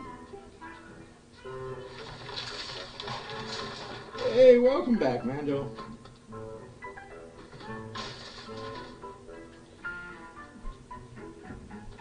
We're not discussing the Skinner-Campbell thing. It's a dead horse that I'm sick and tired of talking about. Wi-Fi 6 technology on Shaw Fiber Plus Gig Internet. WA reads the play. If you're going to see a better Campbell next season, everyone's going to forget that this year even happened. And WA is having eyes on the back of your head. Putting safety first is WA, and nobody does WA like we do. Because at Hyundai, WA is all we do. Chase, that is a good question. I don't know who the refs are. Usually I do my diligence and find out. But 10 minutes can be the difference between victory and defeat. So coincidental minors coming out of that? To ATCO Energy. Coincidence? We'll take one in one scrum, but then we'll take two in the next scrum. Consistency, people. Look at this hit. It's the backtracking Bukestad that catches Iafallo as he's spinning. So he's in a little awkward position, and he gives him a little shove. You can tell Bukestad wasn't trying to shove him headfirst to the boards. He actually spun and went into it at a bad angle, and they have a tangle in the corner. Who's the ref? And then everybody converges in. The right guys on the ice for Edmonton, no question about that. And we'll have some 4-on-4 here as both of those guys head to the box. And because all the Kings joined in and came beneath the circles, the faceoff comes outside. Here's a dart by Joyce. Ekholm. What a shot. Almost found the back of the net. Copley's looking kind of good. Ekholm looking. First day on the job. Scoreless game. We creep I'll have to look it up. Like, you're not really helping much right now. Fighting off. St. Pierre and Gladina. He's out there with Draisaitl and home the shot. Who? Kopitar flings one ahead. Oh, Justin St. Pierre. I know that guy. Yeah, he doesn't like the Oilers. Yeah, well, even with the other guy, because he's from Colorado. And now Draisaitl against 3 Kings ultimately turns it over. A steal Kempe. He'll angle it off the boards too far for Roy. That'll be icing against Los Angeles. So both teams with some missed opportunities, and you hear some warnings on Edmonton. St. Pierre calls most of his penalties in the second period. When the home team plays, when St. Pierre's the ref, the home team wins 68% of the time. The home team wins when Brandon Belina refs 67% of the time. So the home team wins when these two refs, the home team wins. That bodes well for LA. That's interesting. This season. Hitting left in the 4-on-4 is Kopitar. Backs his way to center. It's Roy with the puck. 8-8 are the shots for the Oilers in LA. Gavrikov ahead. Moore hits the line. Philip Deneau turned it 4-on-4, 11.5 left to play in the second period.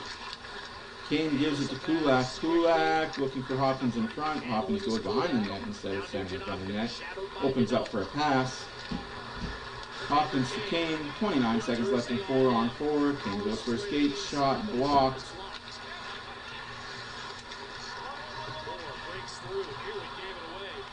Kane almost steals it. Certainly the most impactful player. I agree. He's been aggressive. Hard on the floor, checks physical, turning over pucks, bringing pucks to the net. Shooting off the rush, gets a chance. Yep. No pass-up shots. Janmark takes the puck, gives it to Ekholm. Where you're lucky to get one. Yeah, both teams. For Rest both of teams. Blue Blackers. Bukestad, and I follow out of the box. Bukestad shrugged off, I follow backhand. What a backhand by Bukestad. Could have been something just wide. Considering pass, Bukestad had trouble controlling it. Yamamoto, point blank, and he Yamamoto hooked / no calls. Couldn't get a shot off because he was being hooked and slashed. No calls coming the Oilers' way. Play on. Let's go. Oh, there's a trip. No call. Bukestad backhand. I don't know, guys. This is feeling like a bad deja vu for the playoffs. And my cable just went out for Sportsnet. And Rogers does now. Hey, power play Oilers! You gave them one! You just missed the first 4, you dummy. 9:58 to go, second period. Oilers back on the power play for the 3rd time. Let's see if they can score on this one.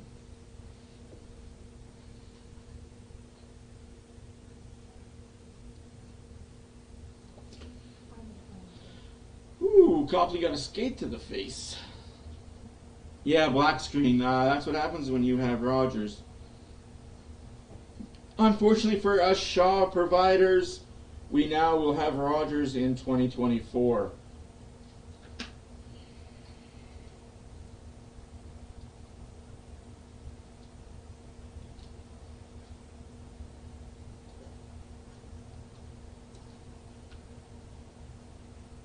Thanks to Rogers buying Shaw.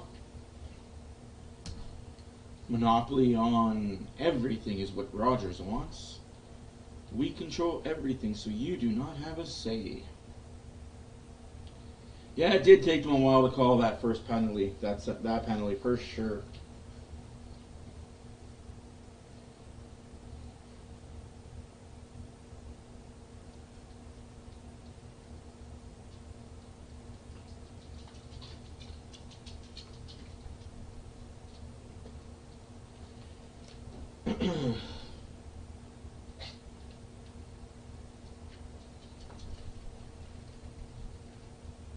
Yeah, I agree. Let's get some shots and run this goalie a little bit. Put some pressure on this goalie to make the second or third save. Nobody does WA like we do. Because WA is all we do. We make WA. We make WA. Evander Kane's been buzzing What in this is game walk? tonight. We Physical don't know. self as usual, but also skating with that puck. And it's all about the battle level. Going into a puck battle thinking you're going to win it. Doing the things you need to do to win it. Look at him. He's all over it. Get in front, chase down more, finish the check, dig in there, gets a puck on. No, Cody, Rogers will not have better Wi-Fi than Shaw. You are going to have 15-day wait times, and it's not going to be an experience you're going to like. You might want to switch to Telus. I'm already thinking about it when the merger isn't, or for internet TV, I might have to switch back to Telus because Rogers TV and internet is not good. It's the on-rushing Connor McDavid. I follow crowds. Draisaitl. Hard to the net, missed. Blocked aside, rebound directly to Nugent Hopkins. Draisaitl. Oilers power play, 9.5 left in the second period. A minute 20 left to play on power play. McDavid shot, save. No rebound. No rebound, Copley. A little better movement here in the power play by Edmonton. Good individual effort to start it off by Draisaitl as he walks in, gets a real good chance on. I mean, of course you're going to say good call after you got away with 4 of them. Right down low, knows he has Hyman in front. Would you say good call if they called all 3? And the Oilers were on a 5-on-3? Probably not. I wouldn't either. But that's just what I'm saying. Like, the Kings do get away with a lot of penalties before the refs call one. Oh, that could be a penalty for the Oilers. Got away with it. That was face-off interference. Come on, Hopkins. Like, I know Bouchard handcuffed you, but come on. We need to be better here, boys. And McDavid kicks it off his foot. Oilers are not looking sharp tonight. It's concerning. 52 seconds left in the power play. 8:40 left to play in the second period.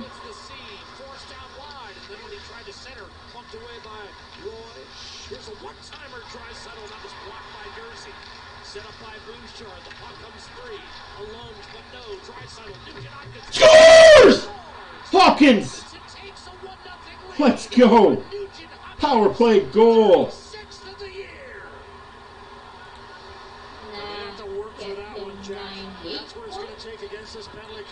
What a huge shot. Sloppy hockey. The power plays cure all. Let's go, Oilers.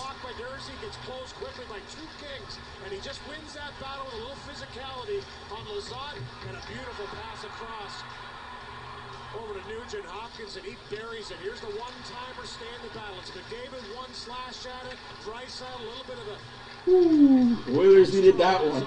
He takes him down a bit, but he sticks down on the ice low. That's why he's not called for it. Nugent Hopkins does the right thing. Don't force a pass through sticks. Pick his spot, and he buries it. And the reaction by Draisaitl gives you an inkling of what's on the line tonight. Nugent Hopkins is 36 from Draisaitl and Bouchard. Draisaitl, Bouchard get the assist. Their first prize. The Oilers staying patient, and now on top once again. Fogle tries to jam it inside as the Oilers pour back into the offensive zone. Kapari. 36th goal this season. And slashing coming up against Fogle. You had to see that coming. He dropped his stick on the ice. Better be careful there. Fogle will be sent off.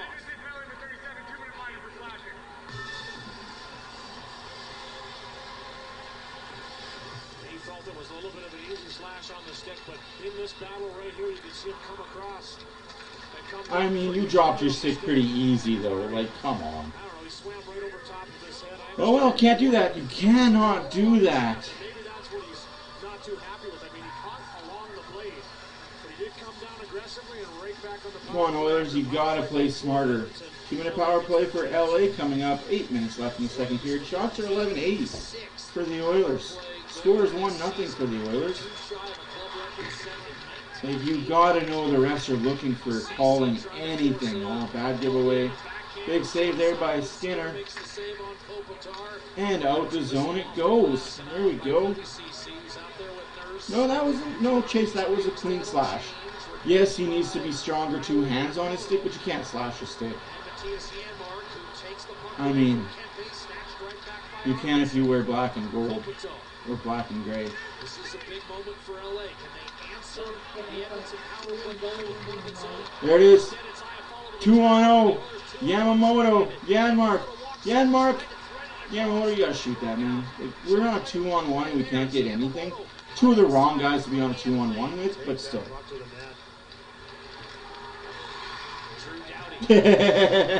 Right, he would have had his wrist snapped in half. I agree. What do you think of the new game? If you play the game at all for MLB 2-3. And what do you think of the new pitch clock? I love it. I think the pitch clock helped Kajuki win the game today. Hand pass, LA. 46 seconds left in the power play. 6:54 left in the second period. And Edmonton will change. Again, staying in that hunt for the puck and just not going away. Yeah, they were pretty quick to call that penalty, eh? Yeah, they got to get LA back into it. For Edmonton in this second period, they've really dug into the battles. Hey, Dan, welcome. How are you this fine Tuesday evening in Viking, Alberta? Oilers win a face-off, send it deep into LA zone. Who scored? Ryan Nugent-Hopkins, assisted by Draisaitl and Bouchard on the power play. 22 seconds left on the Kings power play. Really don't like these ads, man. Kaliev shot blocked by Dehane. 10 seconds left on the power play. 6, 5, 4. Power play over. Oilers are 4 for 4, my bad. Hopkins takes the puck, gives it to Barrett Ryan. 6 minutes left to play in the second period. Fogle shot. Save. Made. Fogle coming in hot. Fogle gets it to Janmark. Janmark gives it to Kulak, and there's a whistle. With the score 1-0 Edmonton, Ryan Nugent-Hopkins continues the career high. 36 goals, 98 points, and the Oilers explode in happiness. Oh, Hyman is chirping. They score a goal, and he's still letting the ref have it. Woo. I'd like to see it, but at the same time, careful chirping the refs. They have the final say. You chirp too hard at those guys.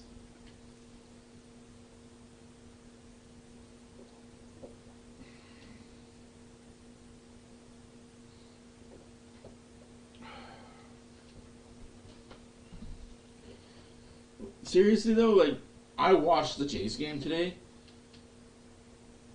The pitcher on the mound did not look like the pitcher on the mound last season.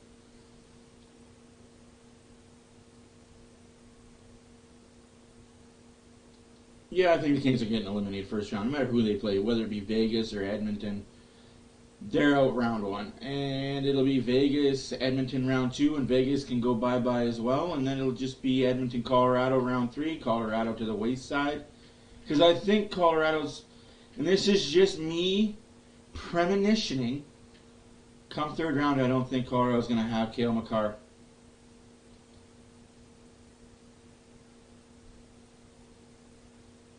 He should already be done playing for the season with his concussions. Yeah, well, it's up to the player. He's putting his own livelihood in his own hands, so. On your energy costs with the many features that are standard, not optional. Welcome to the new people that are here. If you like what you see, please push that little like button. If you really like it, push that subscribe button. Welcome back. We are in the home stretch of playoffs. This is game 78 of 82. Next game will be tomorrow night against the Anaheim Ducks. In Anaheim, Orange County, of all places. Those are some throwback jerseys. I like those Red Deer Rebel jerseys. Just over 3 months later, he was drafted first overall by the Edmonton Oilers. Yeah, and another 12 years later, it looks exactly the same. He hasn't aged. Mustache, still can't grow it. Beard, never gonna have one. Who knows, he might have that baby born in Bapoof. He's got a full head of facial hair. He'll turn 30 next week. That's shocking that he's going to turn 30 next week. I do feel old that Hockey's turning 30. Good. Happy birthday next week to Ryan Nugent-Hopkins. Saved by Skinner, 5:22 left in the second period. Shots are 14-9. For his 10th save of the night, a 1-0 game. Nugent-Hopkins power play goal the difference. Stuart Skinner holding sway for the Edmonton Oilers. I was in the crowd. Did you see? No, he went by too fast. I was there. Right there, see that little blob? That was me. Copley sleeping on that left-hand side, but he makes a nice save. Then a pushback by the Kings the other way. Moore fanned on that one-timer. From the opposite side, we've seen Arvidsson try a couple. Might have a penalty on Janmark here. Right off the draw. Another power play for LA. How many more can LA have before they tie it? Come on, refs.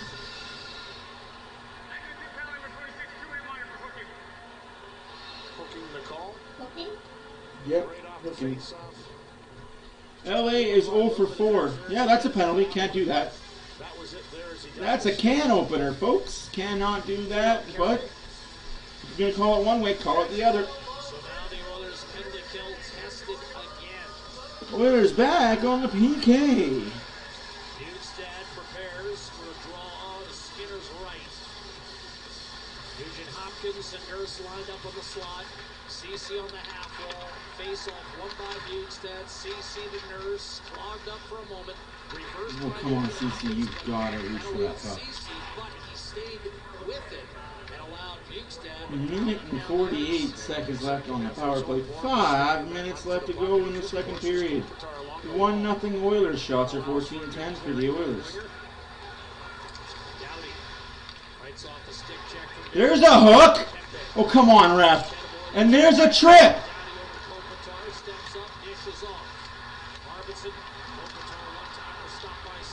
So Doughty hooks Derek Ryan at the blue line. No call.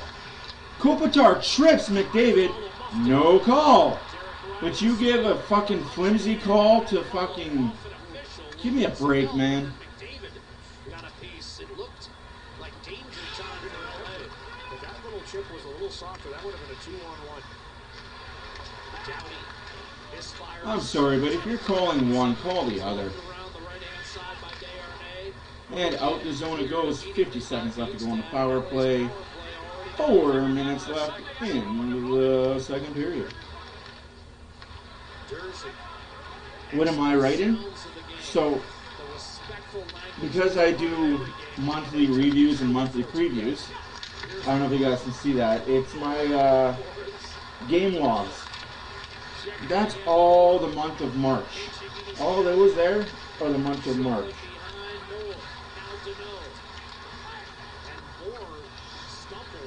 Oh yeah, fun times.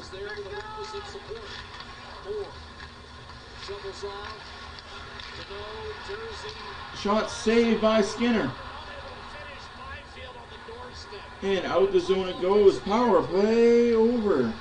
So far in my notes I have Oilers take a pin. Oilers get a power play. 0 shots in 14 minutes in the first period by the Oilers. Big save by Skinner.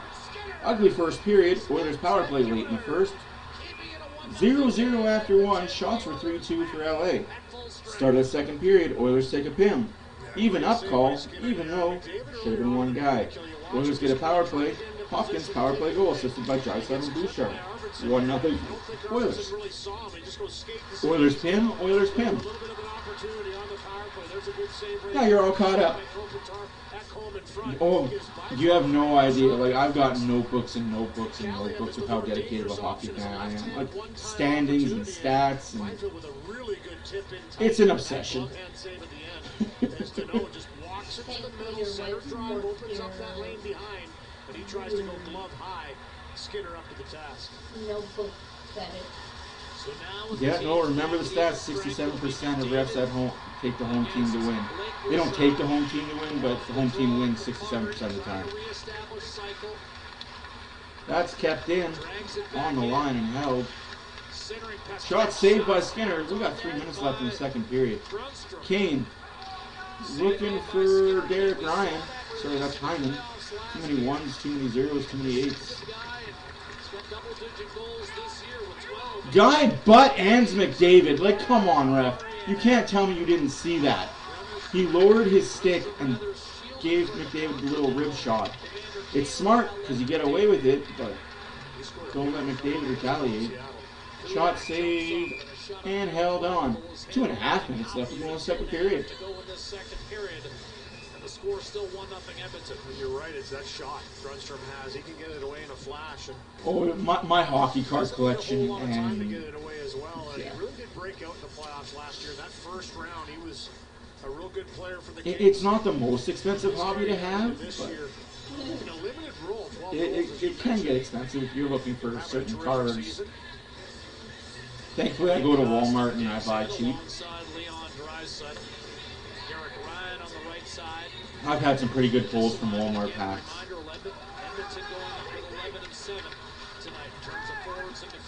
Jesus.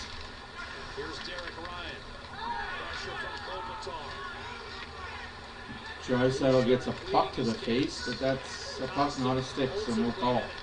2 minutes left to go in the second period. Save made by Stu. That could have been a penalty against Ekholm for slashing. Surprised they didn't call it. They called pretty much. Oh, what a play by Draisaitl. Draisaitl, Costin, and Derek Ryan out there right now. Derek Ryan back to Bouchard over to Ekholm. Shoot that kid. Shot saved by Copley and held on. Minute 46 seconds left in the second period. 15-14 shots. Yes, Alvin, Walmart does carry hockey cards. And you'd be surprised. They carry a good selection of artifacts, Upper Deck Series 1 and 2 retail prices. They're roughly between $50-$60. No, they stopped playing the artifacts. Yeah, I guess you're right. And I've gotten a Connor McDavid rookie card from a Walmart blister pack. It's a box. Conversation with the official, it's pretty cool. And now one is talking to Jay Woodcroft now because of that in the offensive zone. I actually do have a McCarr rookie card from a Walmart pack that I buy. Both these teams, every time there's a battle, there's something going on. Yeah. McDavid against Deneau. Yeah, maybe that's what Kempe was doing instead of insulting. He was protesting. To no avail. You never win those arguments. My partner knows that. David wins the face-off. And here's the thing. We've talked a lot about sticks, right? When you break a stick. We saw one earlier. There was a penalty. I believe if it's down lower than the midway point of the shaft, if it's down towards the blade, you've got to still be able to stick check in the game. And that by Ekholm, that's why I don't believe that was a penalty. But here's that wrist. Oilers now taking the shooting mentality. I like it. Kings just to block out, allow their goaltender to see that. And that's something they've really buckled down on. And you have to work harder to get to the inside. Launched ahead, Arvidsson. Get it out. Could not control. Nugent Hopkins bounced one ahead looking for McDavid. That was broken up. So now we have Hopkins, Yamamoto, and McDavid as a line. That's offside. 1 minute left to play in the second period. 1-0 Oilers. McDavid docks down Arvidsson. Oh yeah, because you know Arvidsson's going to be a big, huge difference for the Kings next year in the playoffs. Second period, the Oilers holding a 1-goal lead with a chance to regain sole possession of second place in the Pacific. They did it last week on home ice. They're trying to do it in LA and even up the season series. The Kings have won the first two. 50 seconds left. Second period. Came in here last April, you may recall, and won a tight game, 3-2.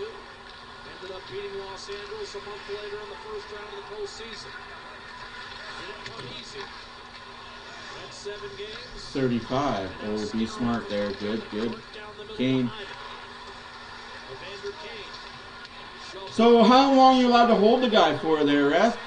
Didn't realize you were allowed to hold him the entire way down the ice.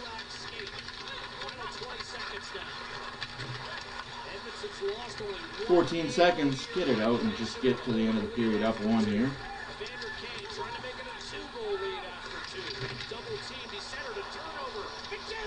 McDavid backhand saved by Copley. And we are after 2. 1-0 after 2, I says.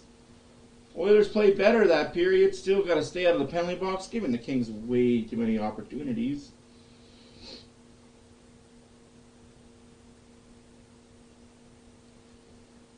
Third period is next.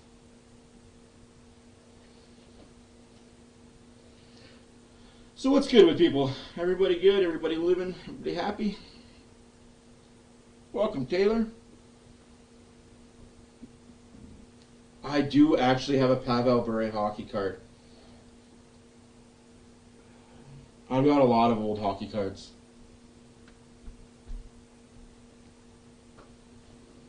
Oof. Excusez-moi.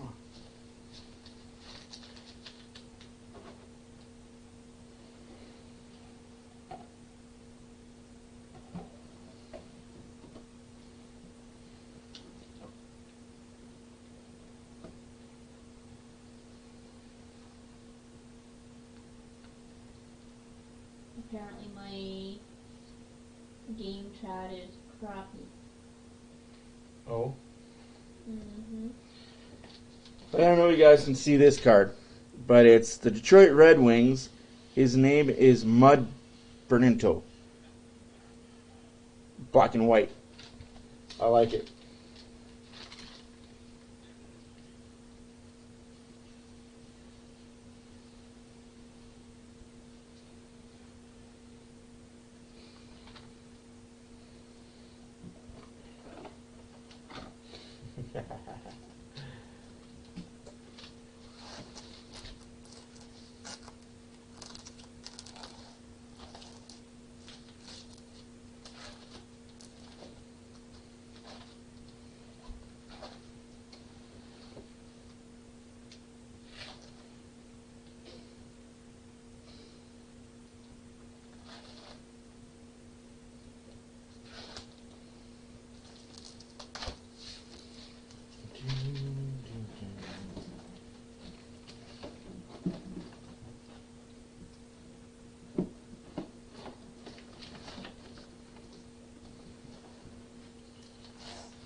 No, I don't have a Kurt McLean.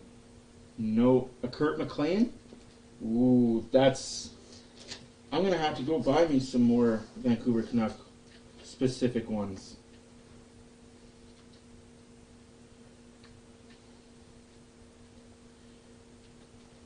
I mean, we don't get a lot of even Edmonton ones in Edmonton.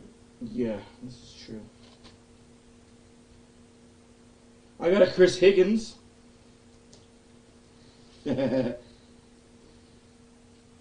Louis Erickson.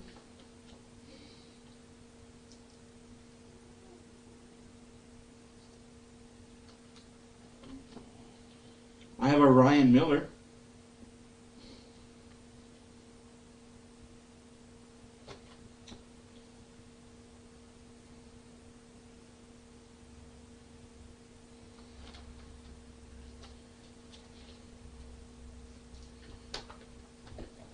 Kurt McLean was a really good goalie back in the day.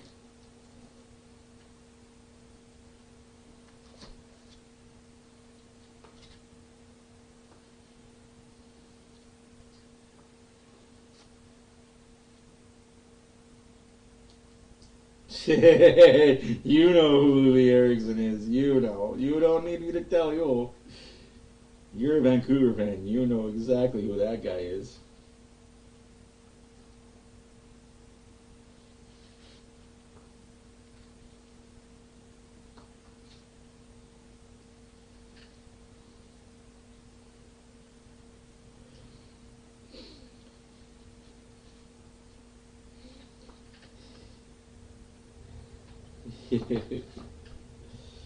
Oh no, SpaghettiOs! Don't break my computer. Your computer's fine.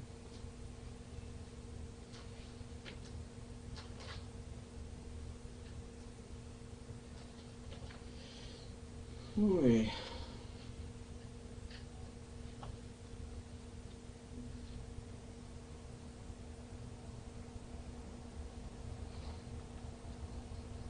I have a Wayne Dossett Boston Bruins card too. Oh man, how old was I in 1994? I was 10. I was 10 years old when I seen that finals. That was a really good finals.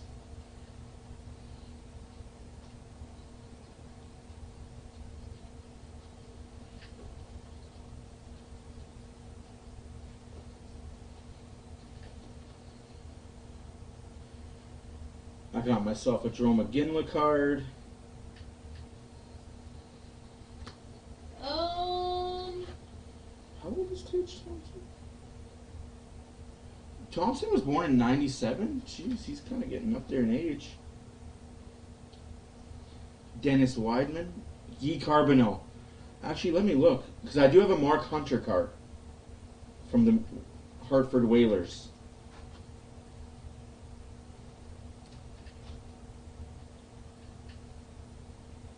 Keith Carney with Chicago.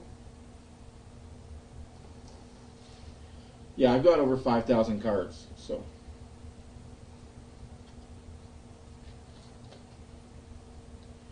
I even have Doug Wilson with Chicago from the Tops days. That's pretty cool. Well, some of those your son brought down from your ex's place. Valerie Kamensky, Quebec Nordiques.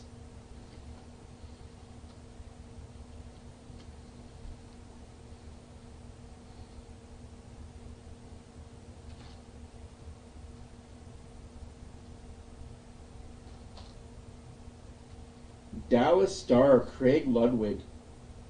So Dallas North Stars, Minnesota North Stars. Yeah, I missed the Wheeler jerseys too, man. Those were some nice, sleek jerseys.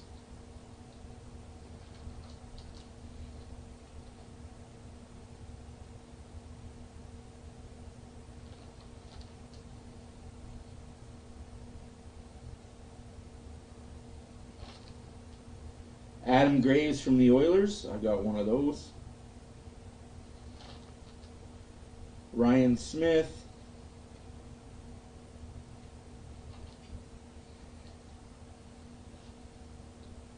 Stu Barnes from Florida. Jeez, that's going way back. Van Beesbrook. John Van Beesbrook, one good year as a goalie. Hello, Daniel. Welcome. I remember 94... Not 94, 97, sorry, with the Rats always being flown on the ice for Florida. Dustin Penner with the LA Kings. Dave Taylor with the LA Kings.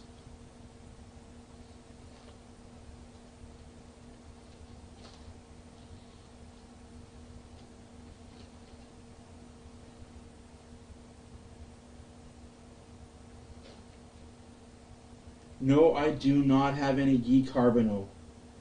The oldest card I have in Montreal that I can find is Shea Weber.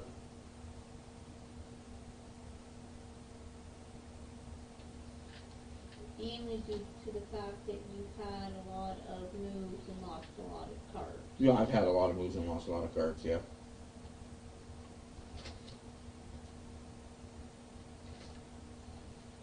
Well, I guess Jeff Petrie, I guess he's newish, though.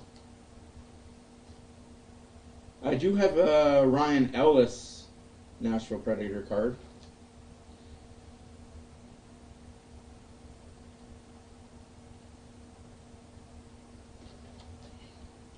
A Craig Smith Nashville Predator card. Kyle Turris Nashville Predator card. There we go.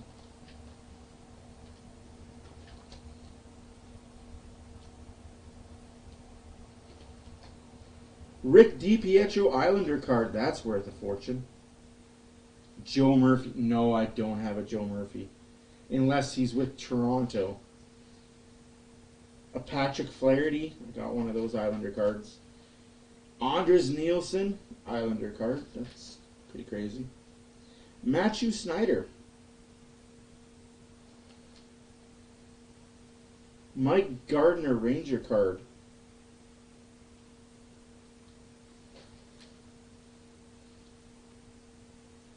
Cards looked way different back then. A Darren Choquette Ranger card.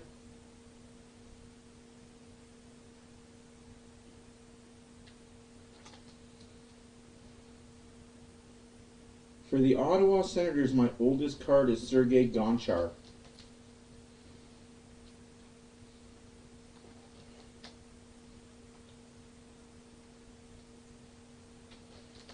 Philadelphia's oldest card isn't that old.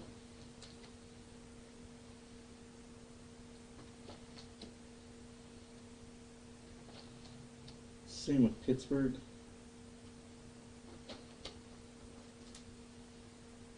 I got an Ulf Dahlin San Jose Shark card. That's pretty cool.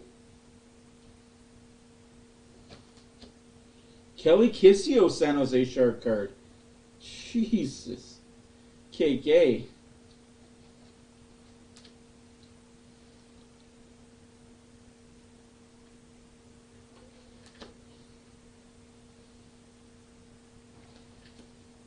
Eric Brewer Tampa Bay Lightning card. Jesus. That's going back a few years. Chris Gratton Tampa Bay Lightning. Martin St. Louis. J.J. Wyman. For the Maple Leafs, I have Tim Connolly, Tim Horton, Tom Kerbers,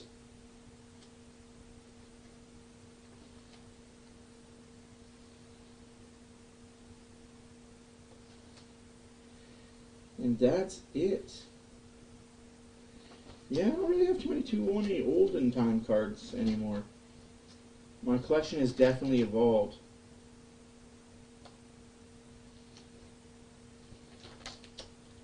Although I do have a Peter Bonjour Washington Capitals card. It's a pretty cool card. Jaromir Jagr Capitals card. I think that's my only Jagr card too.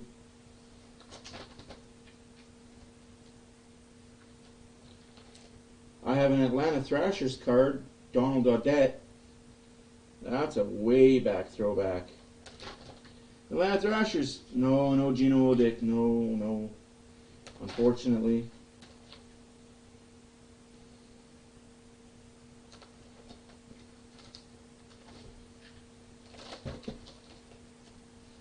There's it. Hey, welcome to the stream, man. Sorry, it's just a boring intermission, but yeah, that's just one binder that I got full of cards. Oy.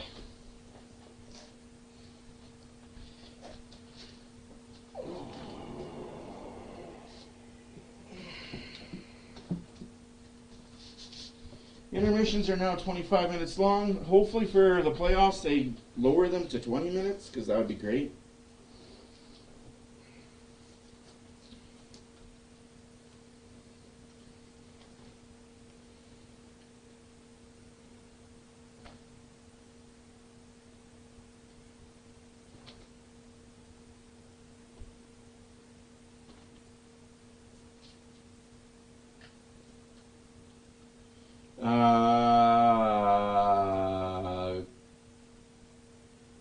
The answer is 12.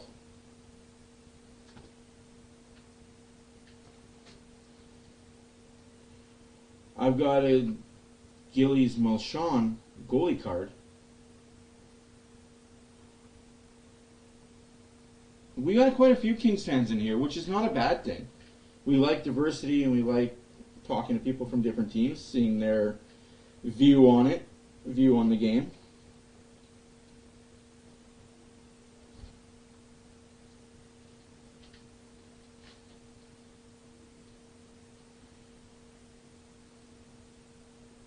I do have an Esa Tikkanen Rangers card. Yeah, I used to collect a lot of cards, and then the manufacturer Upper Deck just sullied the entire collection community by overproducing everything. Oh, genie. But now that's got back to it's not overproduced. And it's actually, there's actually money in cards, but I don't sell any of my cards. I do it for the love of collecting. Like, I've got some cards that are worth some money.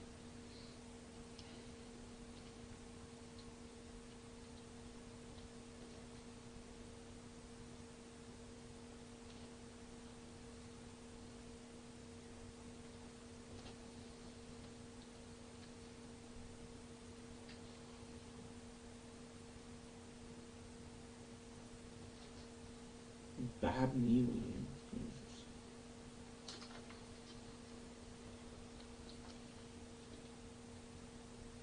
You know I'm a big Tikkanen fan.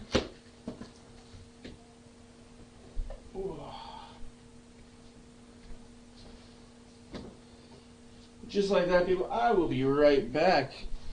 Someone's gonna mute my mic for 5 seconds.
I'm back in the mood.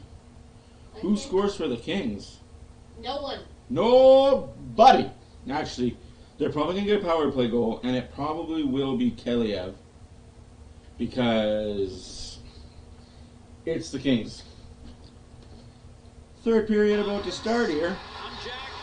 Lewis to my right. Leon Draisaitl prepares to take the third period draw. We are underway in the third period. Draisaitl takes the face-off against Kopitar. Draisaitl wins the face-off. Shots are 17-14 after 2. That would give them back-to-back 100-point seasons for the first time since '87, when that club finished the last of 6 consecutive years at the Century Mark. Harris carved one away from Kopitar, bodying up. Just buy her more tomorrow. Now Kopitar to Byfield. I don't think she'd care if you bought her more tomorrow. And Costa to clear to Derek Ryan. Way offside. And a why is that what you're taking as cheesy? Offside whistle against Edmonton. It's okay to go to bed. The goalless streak continues here for the Edmonton Oilers. You can see over the history of the franchise climbing up that ladder, going the last 2 periods as well as the last 2 games. 161-32 now to start this period. Who says we can't do that in the morning? Inquiring minds want to know, is there a reason to use the term goalless? Maybe. I don't want that on. That goal will shoot it in. See, I told you guys, he's not a big tough guy. Center pass Gavrikov. Yeah, give some love to these Kings fans. They're here And we greatly appreciate you guys being here. Shoot! You did all that work not to shoot? That would have been your highlight reel for this season. Come on, McDavid. You did all the work. Get the goal. Again, when you follow the Edmonton Oilers, some of the plays not completed are all-timers, save for the last little bit. And there's an example. Yeah, he put it right through there, though, didn't he? And just a Need to take that shot, though. That's offside. Just hinder Hyman enough that it goes by him. Lazat had it waved off his stick. Desharnais drops it to Still 1-0 Edmonton. 18 minutes left to go in the third period. 1-0 our score. Nugent Hopkins with the game's only goal. Came on the power play. Edmonton at 32%. Can you do me a really huge favor? Comes through. Yamamoto. Can you look up NHL.com and Oilers, the Oilers schedule? I want to see something. Plows through him. Uses a screen from Draisaitl, but his shot was stuffed. And now the Kings will break out. Conservative dump in by Iafallo. Walker sifted it out. Kapari, big windup, but no contact. Spin move on Desharnais. Stays with him. Kapari shovels it off. Jersey, sharp angle, saves Skinner. Backhand wraparound denied by Kulak.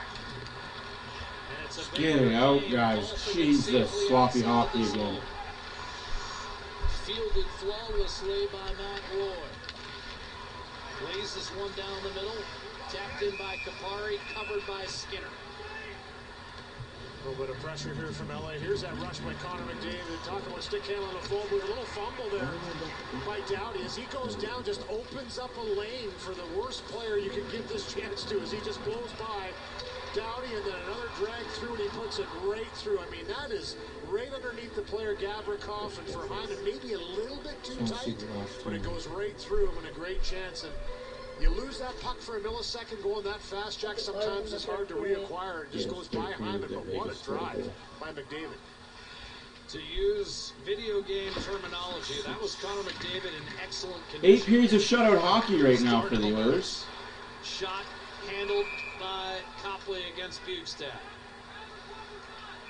Thank you. Or John. I don't need it right now. This period brought to you by Legacy Heating and Cooling, home of no payments, no interest for 1 year. How the heck can I click all the buttons with one hand? With one Because finger? they're on both sides. Phoenix Copley. I literally just one finger. Alaska. Now that's not literally. I guess I am. It is an actual town. Shush it. And you look at the career high starts. We talked about that earlier. Previous big action came in 2019. I don't like when Spectre says that because that's not true. It doesn't cement anything. Vegas could lose the next 4 games. I hate when journalists want something so bad and they say stuff like that. It's like, that means nothing. Probably went 11-2 in 13 starts and now sharing duties with Corpusalo. Because what happens when LA loses to, if LA loses to Edmonton tonight and then LA beats Vegas in the next game? Guy who moved back and forth from Alaska to Ohio, then back to Alaska. Spectre just needs to get out of the business of reporting on Oilers. The outpost of Houghton, Michigan. 16 minutes left to go in the game. Still 1-0 Edmonton on a power play goal by Hopkins in the second period. Rifles one ahead. Arvidsson stood up by Ekholm, though nowhere to go. And here's Draisaitl in transition. Beats Bjornford for the quick short side denial made by Copley. Dawson was a really good back check there. I don't want the Oilers to get into the shell game of hockey now. You still got to push the pace. You still got to go gas pedal, gas pedal, gas pedal. Because the Kings are going to come at you in waves. Doughty to Gavrikov, a high flip, out of the reach of Bouchard. Shoveled up by Ekholm, and Hyman able to tap it out. Did he put too much on it? Yes. Icing against the Oilers. Here's Phoenix Copley, the road less traveled. Unbelievable. And you look at this journey. to making it to the National Hockey League and really making an impact. He did have a good little stretch with the Washington Capitals, as you mentioned, a few years ago, but this has been his best stretch in the NHL, and he's really made good on it. And you look at the starts that he's had this year, 34 starts, 18 times in the starts that he's had this year, he's allowed two or less goals against. He's been outstanding. Career record of gaudy one, and again, we talked about, I mean, right now, if the season ended today, he had the 7th best winning percentage in the last 30 years for any goal. Here's Doughty off a dump in, unable to clear. Hyman will Can't argue those numbers. Through Gavrikov to the net, and Gavrikov recovered, poked it free. And now Nurse backed off. Kopitar to Doughty. Adrian Kempe has had a few more good looks tonight. But nothing's gotten through Stuart Skinner or any goalie for the Edmonton Oilers since last Tuesday in Vegas. CC will rifle it in. Swept around the boards. Draisaitl tucked it out. Shot Desharnais. Save Copley. Rebound Copley. Another stop. Yamamoto hauled down. Stick was broken as the evidence. Shot. Save Copley. Rebound. Sitting there. Pulled out of the pile and clear. So the stick was in the guy's skate as evidence that he tripped him. But hey, no call coming. Edmonton with pressure looking for separation. Refs are going to put their whistles away, which is good. Put them away for both teams. I don't want to see 2 power plays for LA and nothing for the Oilers. Edmonton's still pushing this third period. I like the Oilers are still pushing. This is good news. They're definitely a team that... And apparently that's icing again, even though he clearly got the red line again. That's 3 times that they got the red line and not given it. That's that neutral zone pressure by both teams. And here's some saves from Phoenix Copley in this game. Ekholm's had a couple point blankers that he's been able to walk into. This one just rolls off the stick of Yamamoto. The shot by McDavid. But any ones that he's faced, if you watch the way he's making these saves, his anticipation, puck tracking is unbelievable, and he gets back into position quickly. Doesn't really overextend himself, and that's the key. And there's Korpisalo on the bench. He played the last game against Edmonton. He's been fantastic as a King, too. We thought he was going to get the start tonight, but this has been a defensive grind once again, and Phoenix Copley's made some great saves. Bjugstad pulls the puck free for Desharnais, shovels it ahead, and now Janmark with Bjornfoot back. Takes it hard, wrapped it around off the side of the goal, and now Arvidsson. Bjugstad poked it away. Trevor Moore guided back through center and swept in by Deneau. Ekholm first to reach.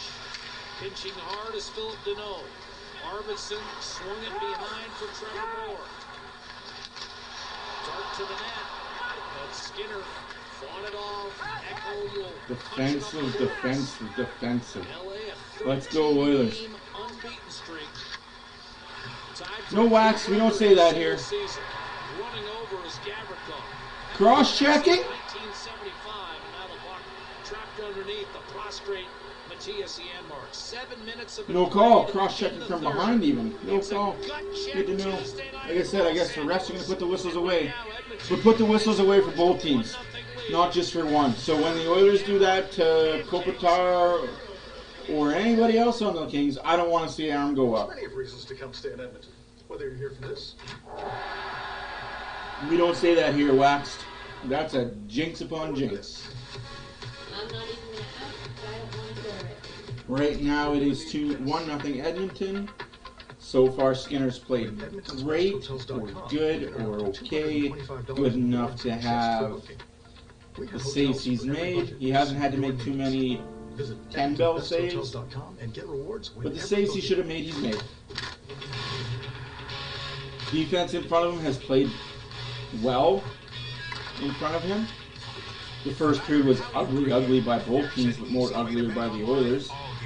But the Oilers have settled in. They've settled into their game, settled into their rhythm. Oh, I'm coming with. Yes. Part of the ugly first period was the ugly friggin' ice. No, don't delete it. No, you don't delete it. It's all good. That's just how I feel. I don't personally think that saying that word can jinx it. Not like me saying it sitting on my chair in Edmonton, Alberta is going to affect what happens in LA. But yeah, no, he is working on that right now. He's working good. The Oilers themselves have a 8-period streak going right now. Can't remember the last time you said the Oilers had a streak of no goals scored against them longer than a period, longer than 5 minutes. You're good. Welcome, buddy, though. I appreciate you being here. Look at that photo. Bunch of young gentlemen right there.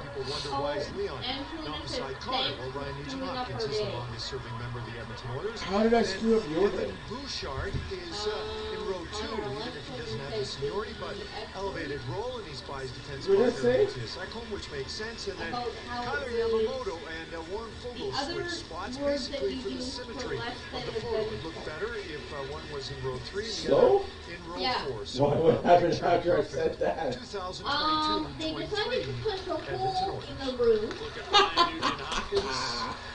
Game number 797. And He's they now had 5th all time as steps an Oiler. off of the store from one end to the other. Oh, I'm sorry, guys. But hey, at least it begin the bench. And we Well, hey, we had something to do. I don't know why McDavid's not shooting again. Shoot that. Pound that puck in far side. You got goals. You're a goal scorer now, McDavid. Just accept it. 12 and a half minutes left to go in the third period. Here's more. A shot, and that was kicked aside. You got 62 goals. Why not go for 63? Photographic analysis, but that's why he's... Imagine if he does get a couple hat tricks in the next couple days. Just goes on a tear against Anaheim and San Jose. I would love for him to go on a tear against Anaheim and San Jose. Just start shooting the puck. Shoot at will. Score at will. Yo, fridge your job.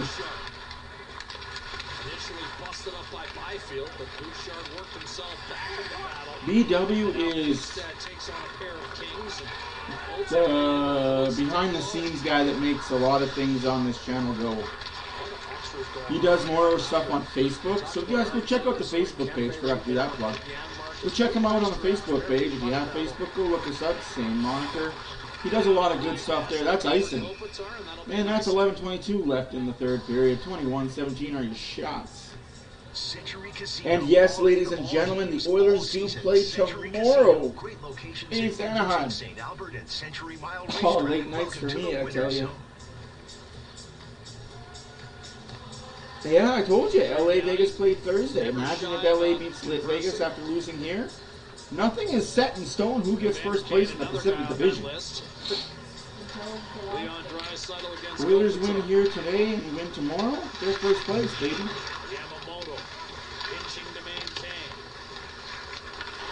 Kane. Shot saved by Copley. Oilers are beating the Sharks, the Ducks, and they could possibly get away with beating Colorado. Colorado will be playing their 4th game in 6 nights. Colorado's got a lot of games in not so much time because they haven't really played much this year. That's the good part about having a lot of time off during the lulls of February and December and February, but then you've got to make all that up in March and April. Again, Mark Yamamoto, shot saved by Copley. And there's the aggressive approach I think you wanted back. That's what we want. The Oilers. When Yamamoto passed up an opportunity. Not yet. Oilers are tied for. Oilers are 3rd. With a win, they'll be in 2nd, and if they win tomorrow, they'll be in 1st. I think. Sleepy never does look at Copley that he's shooting the puck. Maybe. They might be tied for 1st. 99-101. No, they'll be 1 point behind 1st. They'll be still 2nd, but 1 point behind Vegas. Because Vegas got a point tonight to make it 104. Oilers with a win tonight will be at 101. Connor McDavid after last Thursday's 2-0. And with a win tomorrow, they'll be at 103. Yes, I know I'm foreshadowing and I'm overreaching. You shouldn't do that when you do my business. Because that puts the bad juju out there. This is what they've been building towards all year, because this is you what can't hear what I'm saying. You have to play the tight checking hockey. You have to play physical. Here's McDavid. Oh, again trying to pass it. Shoot, man. No Oiler can get a stick on it, but Bouchard was able to hold his own, and now Hyman trying to burrow his way in. Dishes off McDavid. Changing directions. Running Kopitar ragged. Dropping for Bouchard. Hard shot. Hit the side of the net. Came right back to Bouchard. Dishing off Hyman. Another shot. Blocked by Gerson. Oilers controlling play right now with 10.5 left in the third period. And having a third period, Oilers have full control in the Kings zone. Either going to be a goal or a penalty. Oh, good clear by LA there. 10 minutes left in the third period. Yeah, they're booing McDavid because he made Kopitar look silly. That shift again, just hold on to a puck down low, wait for your good opportunity. Eventually it comes to McDavid. He's so hard to handle in the corner. They're calling that icing again? And I think it's just You really are not giving the Oilers defenseman that red line. Jay Woodcroft said last week before their Thursday matchup against the Los Angeles Kings, every hit's an investment because you're wearing down a team that you're most likely going to see in the playoffs. Well, listen, that type of a shift in the offensive zone where Kopitar's chasing McDavid around also wears people down as well. So the Oilers won, the Kings no score. McDavid looking for separation. But Phoenix Copley knows he's in a goaltender's duel, and he keeps the Kings in it. First team since 1930 to have 4 players with 15 power play goals. Adios. Talk about a power play. Who said you can't teach an old dog new tricks? The Big Brothers Big Sisters Dream Home Lottery is back. Plus, with the Win 50 draw, you could win up to half of $2 million. That kitchen, whoa! Let that sink in. When you buy a ticket, you help a child.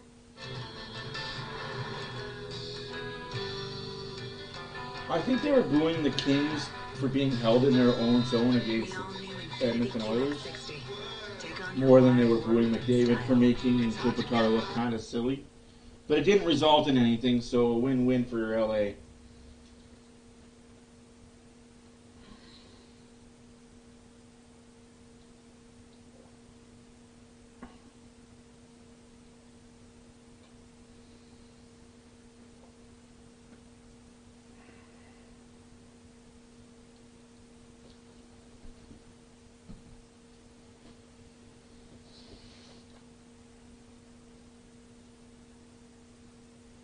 Yep, the NHL has been around a long time.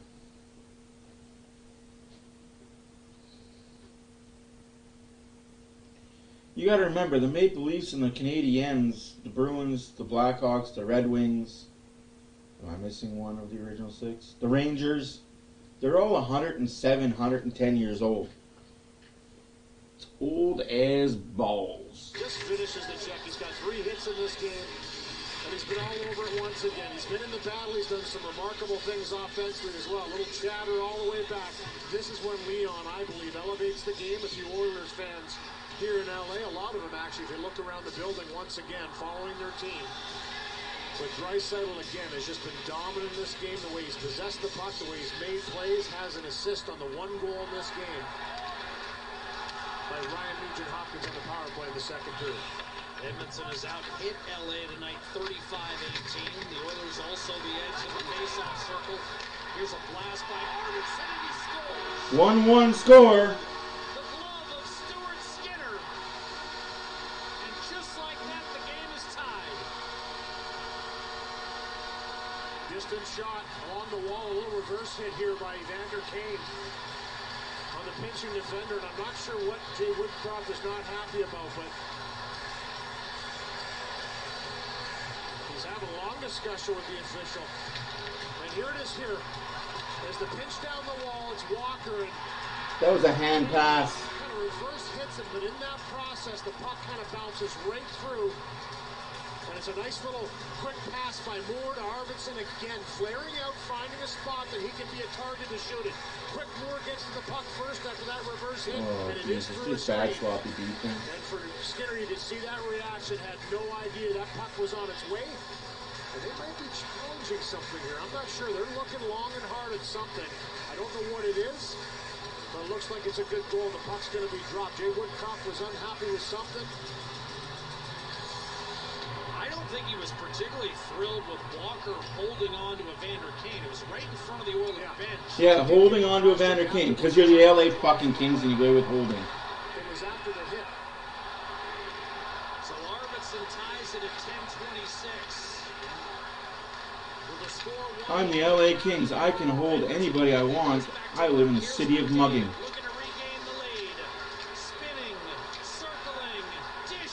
Like two guys are attacking Hyman. Fucking ref, call something, you piece of shit. You got two guys tackling somebody. There's a trip. You call a fucking penalty. But if you call a fucking mugging in front of the net, you wouldn't have this situation. Do your fucking jobs.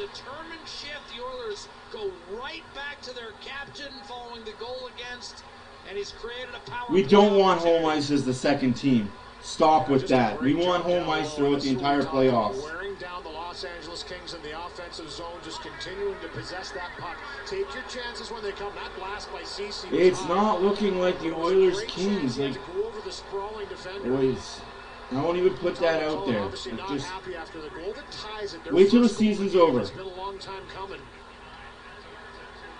It's a slashing call on Arvidsson. Slash one there. Got away with it. Hook one there. Slash one there. Like right on the fucking wrist. Give me a goddamn break, you bad officiating. You get away with fucking 5 of them before they finally call one. Must be nice to be a fucking King fan. Get away with 5 penalties before they get a power play. What a fucking joke. How do you think it went 7 games in the playoffs? You didn't get any power penalties, man. Hope the Oilers score here and shut you guys up.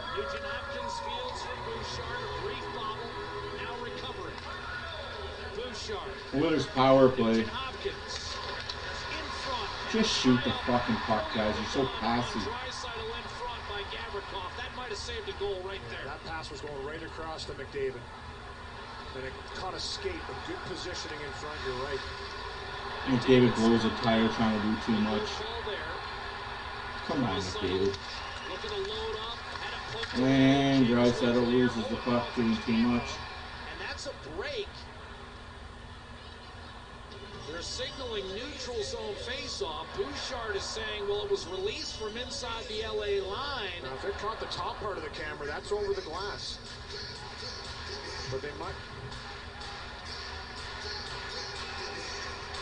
Well, it hit the glass first. Yeah, okay. So either way, it's not going to be a delayed game. But Bouchard was pleading his case that it should go into the LA zone. Yeah, it should be deep in the LA zone power play, Oilers. That first look showed it clipping the glass before it hit the camera. Okay. Sorry, guys. Sorry to the Kings fans. Like, I just hate watching the Kings year after year. Whether they play the Oilers or not, it's year after year, game after game. They get away with 4 or 5 before they get a penalty called against them. Freaking ridiculous. And it's just worse when I watch the Oilers because just... Rebound to Nugent Hopkins, sifted back McDavid. Bouchard will give it right back to McDavid. Come on, guys.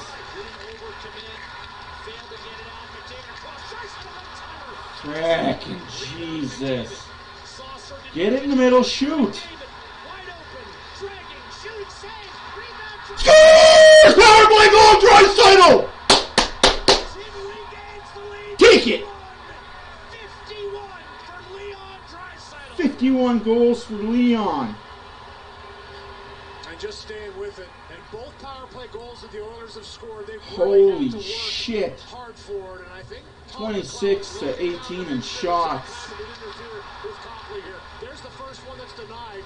McDavid does a great job when he gets this puck. Change the angle, hold back up, get it through. And then right there, it's Draisaitl. Now stay out of the box. Don't even give the refs a reason to call a penalty at this point. Don't even give them a reason. Keep your sticks down. Keep your hooks to nothing. Don't slash. Don't hold. Don't even let the refs have a reason to call a penalty. Good, clean, hard body checks. Don't give the refs anything that you can call on, because they are looking for it. Here's Kane muscling his way to the slot. Oh. Come on, guys. 7 minutes left to play in the third period. 2-1 Edmonton. Curls one in front. Fighting to maintain Kapari. Bjornfoot got enough to flick it into the zone. Immediately carried out. And recovered by Bjornfoot. 6.5 to go. The Oilers' power play has carried them to a 2-1 lead. Here's Kempe, putting the brakes on. Tried to seeing-eye it through, but no. Kopitar kept it alive. Gavrikov hard off the boards in front. Jesus, 6 minutes now left in the game. Hopkins popped it over to Janmark. Kings maintain Byfield. Around Fogle. On his backhand, he tried to center. That was well Looking for bounces off of skates and everything else. Not hard enough for icing. Not to get an icing call. McDavid and Nugent Hopkins with the helpers on the power play goal for Draisaitl. McDavid and Hopkins on the assists. Ryan Nugent Hopkins has 99 points. Draisaitl 99 points for Mick Hopkins on the season. Point number 147. McDavid's point streak at 12. Oh, big save there, but bad defensive gap there.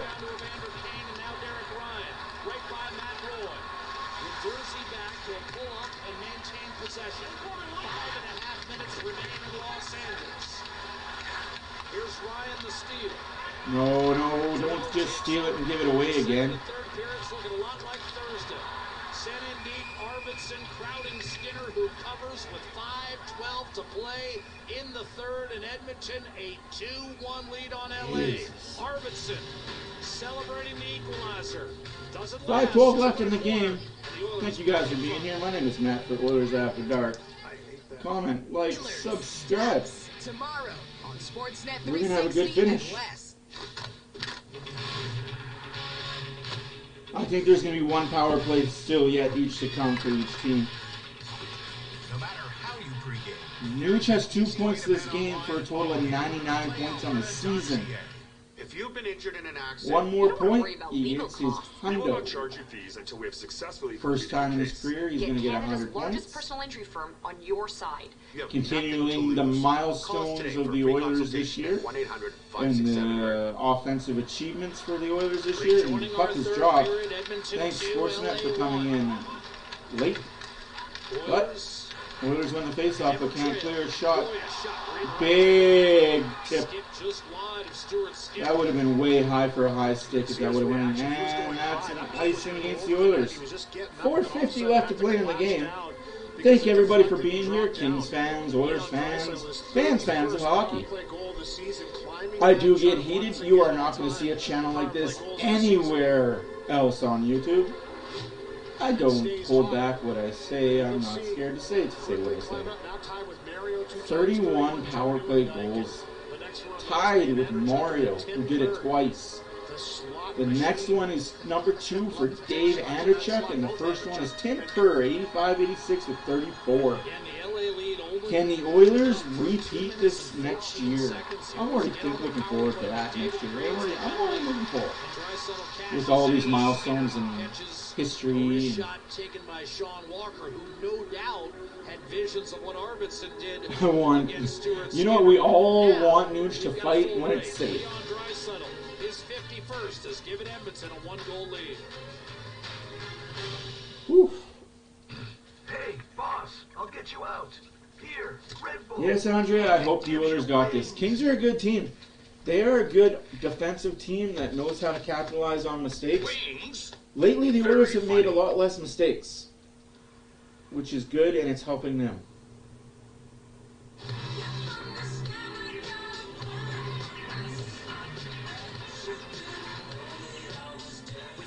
insurance, every safe drive feels like a thrill ride. No. That's because drivers with no claims save up to 20%. How is it that he looked older in the younger car? Like,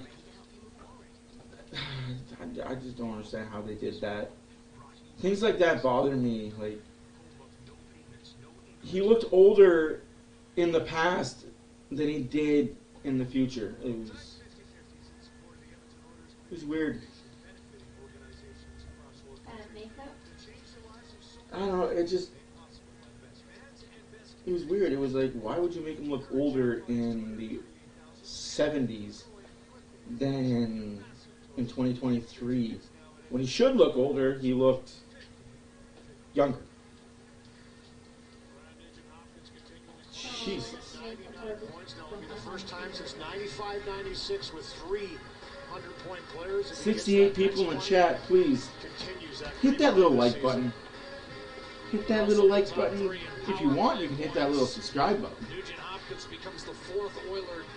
You don't need to comment, but if you do, just remember we're a great group of people. I'm just the asshole with the mic that swears a lot. I apologize sometimes. Probably shouldn't do it as much, but hey. I'm here. Bearing down for a face-off to his left between McDavid and Kopitar. Do the Kings have one more push? Remember, it's their third game in 4 nights, 4th and 6. 4:41 left to play in the game. 28-20 shots for the Oilers. 2-1. This is 4 for the Oilers.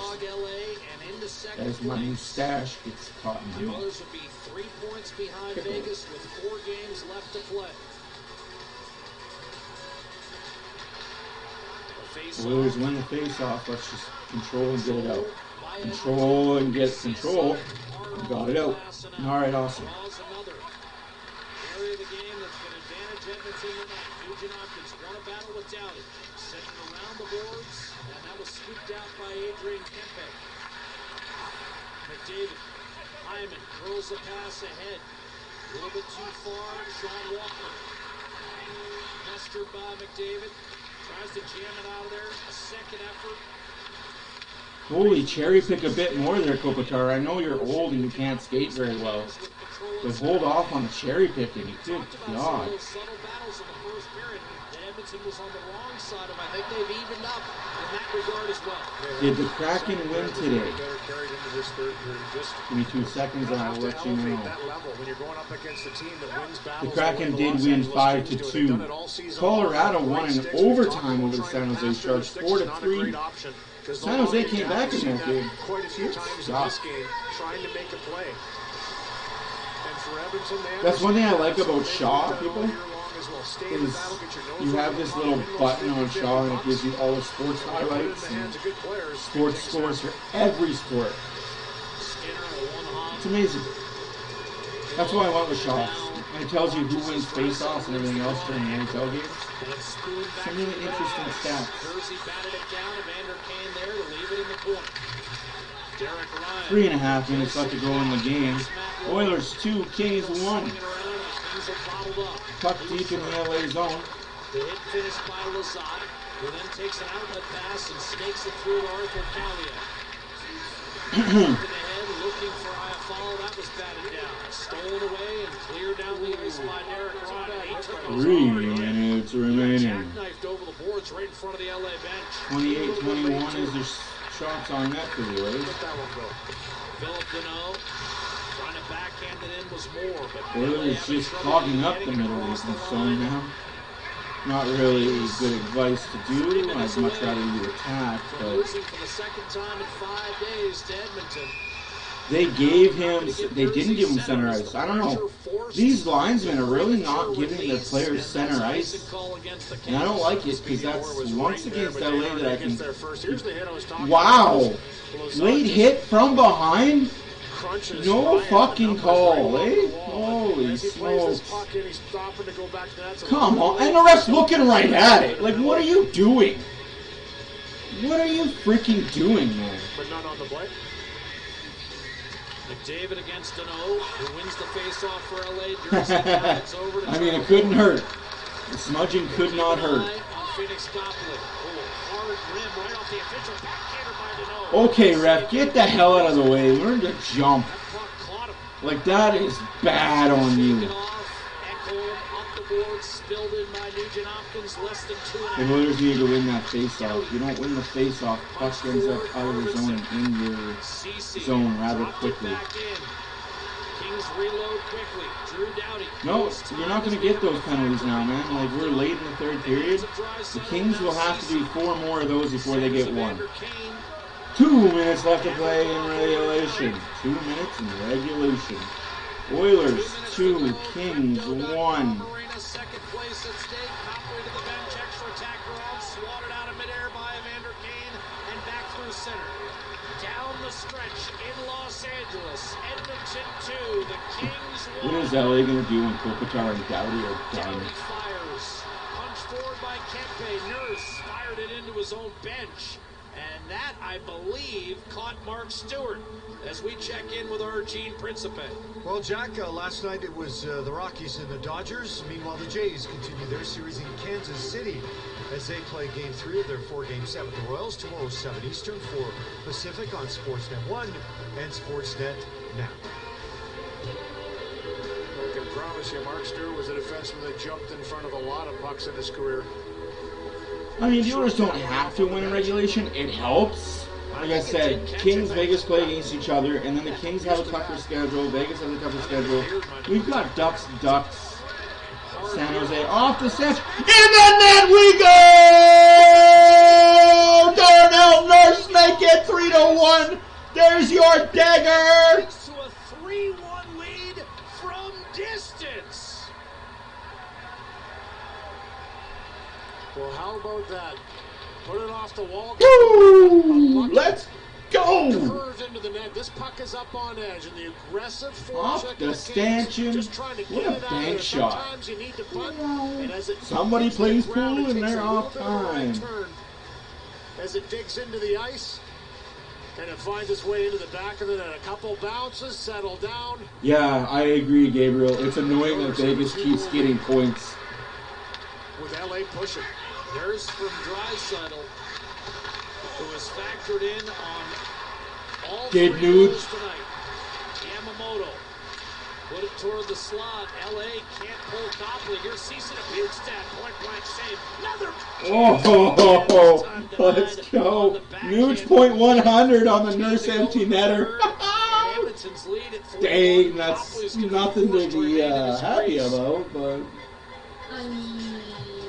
There's been a lot of bouncing pucks that have come right through the crease area. Yeah, he's got 10 game winners, Nurse. That's not a game-winning goal, though. Draisaitl's goal is the game-winning goal, Renegade. Unless LA scores, and then it would be Nurse's. But right now, the game-winning goal is Draisaitl's. 9-0-1 in their last 10 games overall.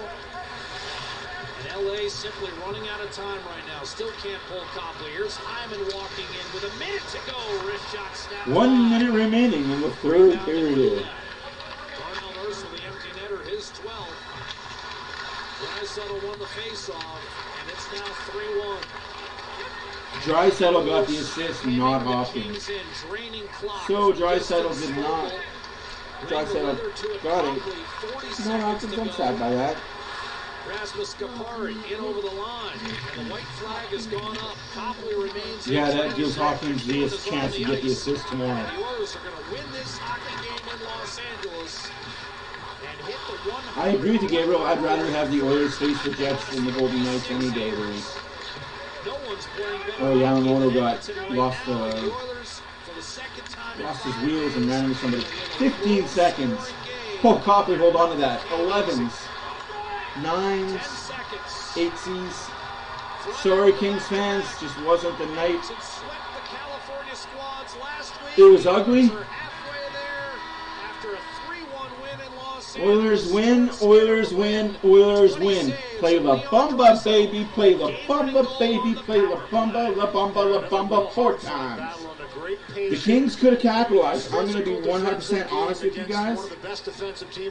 The best period for the Kings was the first period. If they would have ended that period up 1-0, we've got a different story at the end of this game.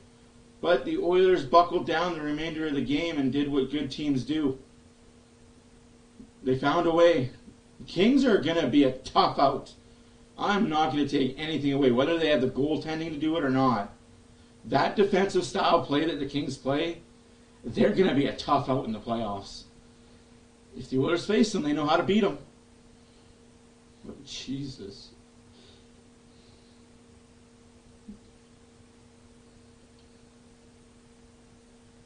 No, I agree with you, Gabriel. Even if I think, like, as a diehard Oiler fan, the Oilers are winning that series in 6, possibly 7, the Kings are going to be a tough out. Like, this team has the defensive structure. They broke our shutout streak. Yeah, you bastards. Broke the shutout streak. Anyways, guys, thanks to you for dropping by. If this is your first time and you just happened upon us, give us a little like. Give us a little subscribe button. Post-game reaction will be due up here in about an hour.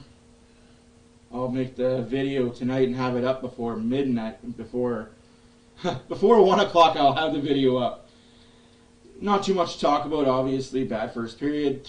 4 goals total. Draisaitl goal, 2 assists. Hopkins a goal and assist. Copley 30 saves. I would have gave it to Skinner myself. But hey. But anyways, from Rovers After Dark, my name is Matt. Oilers After Dark, my name is Matt. From all of us, from BW, Stephanie, Matt, Payne, Kevin, Nathan, Fire Dan, all of us here at Oilers After Dark. Have a good night. We will see you tomorrow at 8 as we take on the Anaheim Mighty Ducks. Peace.